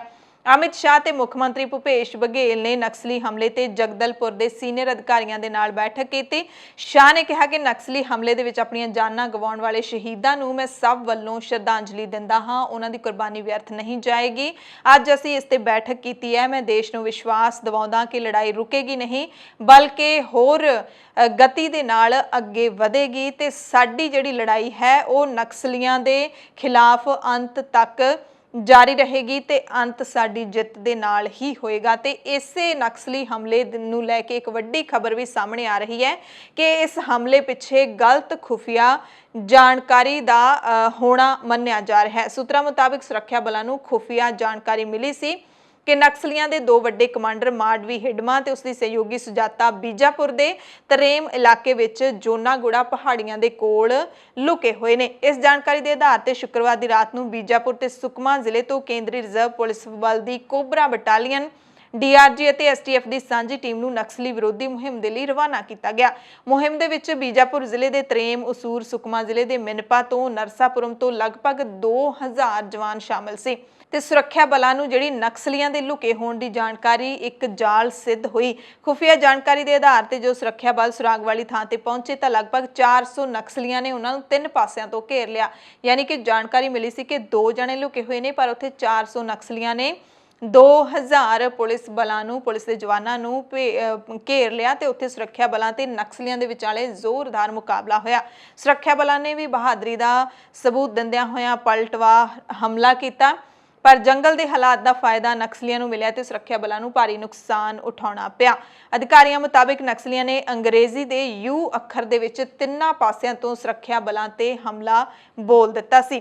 ਹਾਲਾਂਕਿ ਛੱਤੀਸਗੜ੍ਹ ਦੇ ਮੁੱਖ ਮੰਤਰੀ ਭੁਪੇਸ਼ ਬਘੇਲ ਤੇ ਸੀਆਰਪੀਐਫ ਦੇ ਡੀਜੀ ਕੁਲਦੀਪ ਸਿੰਘ ਨੇ ਕਿਸੇ ਵੀ ਤਰ੍ਹਾਂ ਦੀ ਖੁਫੀਆ ਪ੍ਰਣਾਲੀ ਦੀ ਨਾਕਾਮੀ ਤੋਂ ਇਨਕਾਰ ਕੀਤਾ ਹੈ। ਉਹ ਕਹਿੰਦੇ ਨੇ ਕਿ ਇਹ ਆਖਣ ਦੇ ਵਿੱਚ ਕੋਈ ਗੁੰਜਾਇਸ਼ ਨਹੀਂ ਹੈ ਕਿ ਹਮਲੇ ਦੇ ਵਿੱਚ ਖੁਫੀਆ ਪ੍ਰਣਾਲੀ 'ਚ ਕਿਸੇ ਤਰ੍ਹਾਂ ਦੀ ਵੀ ਨਾਕਾਮੀ ਸੀ। ਉਹ ਕਹਿੰਦੇ ਸਾਨੂੰ ਕੋਈ ਗਲਤ ਜਾਣਕਾਰੀ ਨਹੀਂ ਮਿਲੀ। ਦਿੱਲੀ ਪੁਲਿਸ ਨੇ ਆਮ ਆਦਮੀ ਪਾਰਟੀ ਦੇ ਵਿਧਾਇਕ ਅਮਾਨਤੁੱਲਾ ਖਾਨ ਦੇ ਖਿਲਾਫ ਐਫਆਈਆਰ ਦਰਜ ਕੀਤੀ ਹੈ। ਅਮਾਨਤੁੱਲਾ ਦੇ ਖਿਲਾਫ ਧਾਰਮਿਕ ਭਾਵਨਾਵਾਂ ਨੂੰ ਠੇਸ ਪਹੁੰਚਾਉਣ ਦੇ ਇਲਜ਼ਾਮ ਲੱਗੇ ਨੇ। ਅਮਾਨਤੁੱਲਾ ਖਾਨ ਨੇ ਕਥਿਤ ਤੌਰ ਤੇ ਟਵਿੱਟਰ ਤੇ ਵੀਡੀਓ ਜਾਰੀ ਕਰਕੇ ਇੱਕ ਮਹੰਤ ਨੂੰ ਧਮਕੀ ਦਿੱਤੀ ਸੀ, ਜਿਨ੍ਹਾਂ ਨੇ ਦਿੱਲੀ ਦੀ ਇੱਕ ਪ੍ਰੈਸ ਕਾਨਫਰੰਸ ਵਿੱਚ ਪੈਗੰਬਰ ਤੇ ਟਿੱਪਣੀ ਕਰਕੇ ਧਾਰਮਿਕ ਭਾਵਨਾਵਾਂ ਨੂੰ ਠੇਸ ਪਹੁੰਚਾਈ ਸੀ। ਪੁਲਿਸ ਨੇ ਵੱਖ-ਵੱਖ ਧਾਰਾਵਾਂ ਦੇ ਤਹਿਤ ਅਮਾਨਤੁੱਲਾ ਦੇ ਖਿਲਾਫ ਕੇਸ ਦਰਜ ਕੀਤਾ ਹੈ। ਪੈਗੰਬਰ ਮੁਹੰਮਦ ਟਿੱਪਣੀ ਮਾਮਲੇ ਦੇ ਵਿੱਚ ਇਹ ਕਾਰਵਾਈ ਹੈ ਜਿਹੜੀ ਉਹ ਕੀਤੀ ਗਈ ਹੈ। ਫ੍ਰੈਂਚ ਮੀਡੀਆ ਵਿੱਚ ਛਪੀ ਰਿਪੋਰਟ ਦੇ ਹਵਾਲੇ ਨਾਲ ਕਾਂਗਰਸ ਨੇ ਇੱਕ ਵਾਰ ਫਿਰ ਰਾਫਾਲ ਰੱਖਿਆ ਕਰਾਰ ਦੀ ਮੁਕੰਮਲ ਜਾਂਚ ਕਰਵਾਉਣ ਦੀ ਮੰਗ ਕਰਦਿਆਂ ਪ੍ਰਧਾਨ ਮੰਤਰੀ ਨਰਿੰਦਰ ਮੋਦੀ ਨੂੰ ਸਵਾਲਾਂ ਦੇ ਜਵਾਬ ਦੇਣ ਦੇ ਲਈ ਕਿਹਾ ਹੈ। ਫ੍ਰੈਂਚ ਮੀਡੀਆ ਵਿੱਚ ਛਪੀ ਰਿਪੋਰਟ ਦੇ ਵਿੱਚ ਰਾਫਾਲ ਦੇ ਨਿਰਮਾਤਾ ਦਾਸੋ ਵੱਲੋਂ ਵਿਚੋਲੀਏ ਨੂੰ ਕਥਿਤ 1 ਮਿਲੀਅਨ ਤੋਂ ਵੱਧ ਯੂਰੋ ਦੀ ਅਦਾਇਗੀ ਕੀਤੇ ਜਾਣ ਦਾ ਦਾਅਵਾ ਕੀਤਾ ਗਿਆ ਹੈ। ਯਾਨੀ ਕਿ ਰਾਫੇਲ ਜਹਾਜ਼ ਹੈ ਜਿਹੜਾ ਉਸ ਦੇ ਵਿੱਚ ਭ੍ਰਿਸ਼ਟਾਚਾਰ ਦੀ ਖਬਰ ਹੁਣ ਫਰਾਂਸ ਤੋਂ ਆਈ ਹੈ ਤੇ ਕਾਂਗਰਸ ਨੇ ਇਸ ਦੀ ਜਾਂਚ ਦੀ ਮੰਗ ਕੀਤੀ ਹੈ। LG ਕੰਪਨੀ ਨੇ ਆਪਣੇ ਮੋਬਾਈਲ ਫੋਨ ਬਿਜ਼ਨਸ ਯੂਨਿਟ ਬੰਦ ਕਰਨ ਦਾ ਐਲਾਨ ਕਰ ਦਿੱਤਾ ਹੈ। ਯਾਨੀ ਕਿ ਹੁਣ ਬਾਜ਼ਾਰ ਦੇ ਵਿੱਚ LG ਕੰਪਨੀ ਦੇ ਮੋਬਾਈਲ ਫੋਨ ਨਹੀਂ ਮਿਲਣਗੇ। ਕੰਪਨੀ ਨੇ ਇੱਕ ਬਿਆਨ ਜਾਰੀ ਕਰਕੇ ਕਿਹਾ ਕਿ ਇਸ ਫੈਸਲੇ ਨੂੰ ਬੋਰਡ ਆਫ ਡਾਇਰੈਕਟਰਸ ਦੀ ਮਨਜ਼ੂਰੀ ਮਿਲ ਗਈ ਹੈ। ਕੰਪਨੀ ਦਾ ਕਹਿਣਾ ਹੈ ਕਿ ਮੋਬਾਈਲ ਫੋਨ ਬਿਜ਼ਨਸ ਤੋਂ ਬਾਹਰ ਕੱਢਣ ਦਾ ਫੈਸਲਾ ਅਹਿਮ ਰਣਨੀਤਿਕ ਫੈਸਲਾ ਹੈ, ਜਿਸ ਤੋਂ ਬਾਅਦ ਹੁਣ ਕੰਪਨੀ ਇਲੈਕਟ੍ਰਿਕ ਕਾਰਾਂ ਦੇ ਲਈ ਪੁਰਜ਼ੇ ਬਣਾਉਣ, ਕਨੈਕਟਡ ਡਿਵਾਈਸਸ ਬਣਾਉਣ, ਰੋਬੋਟਿਕਸ, ਸਮਾਰਟ ਹੋਮ ਸੋਲਿਊਸ਼ਨਸ ਤੇ ਆਰਟੀਫੀਸ਼ੀਅਲ ਇੰਟੈਲੀਜੈਂਸ ਦੇ ਖੇਤਰ ਵਿੱਚ ਆਪਣਾ ਧਿਆਨ ਵਧਾਏਗੀ। ਹਾਲਾਂਕਿ ਕੰਪਨੀ ਨੇ ਇਹ ਜ਼ਰੂਰ ਸਪਸ਼ਟ ਕੀਤਾ ਹੈ ਕਿ ਜਿਹੜੇ ਮੌਜੂਦਾ ਗਾਹਕ ਨੇ, ਜਿਹੜੇ ਹੁਣ ਤੱਕ ਲੋਕਾਂ ਨੇ LG ਦੇ ਮੋਬਾਈਲ ਫੋਨ ਖਰੀਦੇ ਨੇ, ਉਹਨਾਂ ਨੂੰ ਕੰਪਨੀ ਆਪਣੀ ਸਰਵਿਸ ਸਪੋਰਟ ਦਿੰਦੀ ਰਹੇਗੀ। ਨਾਲ ਹੀ ਸਮੇਂ-ਸਮੇਂ ਤੇ ਉਹਨਾਂ ਦੇ ਲਈ ਜ਼ਰੂਰੀ ਸੌਫਟਵੇਅਰ ਅਪਡੇਟਸ ਵੀ ਜਾਰੀ ਕਰਦੀ ਰਹੇਗੀ। ਪਰ ਨਵੇਂ ਫੋਨ ਨੇ ਜਿਹੜੇ ਉਹ LG ਕੰਪਨੀ ਹੁਣ ਨਹੀਂ ਬਣਾਏਗੀ।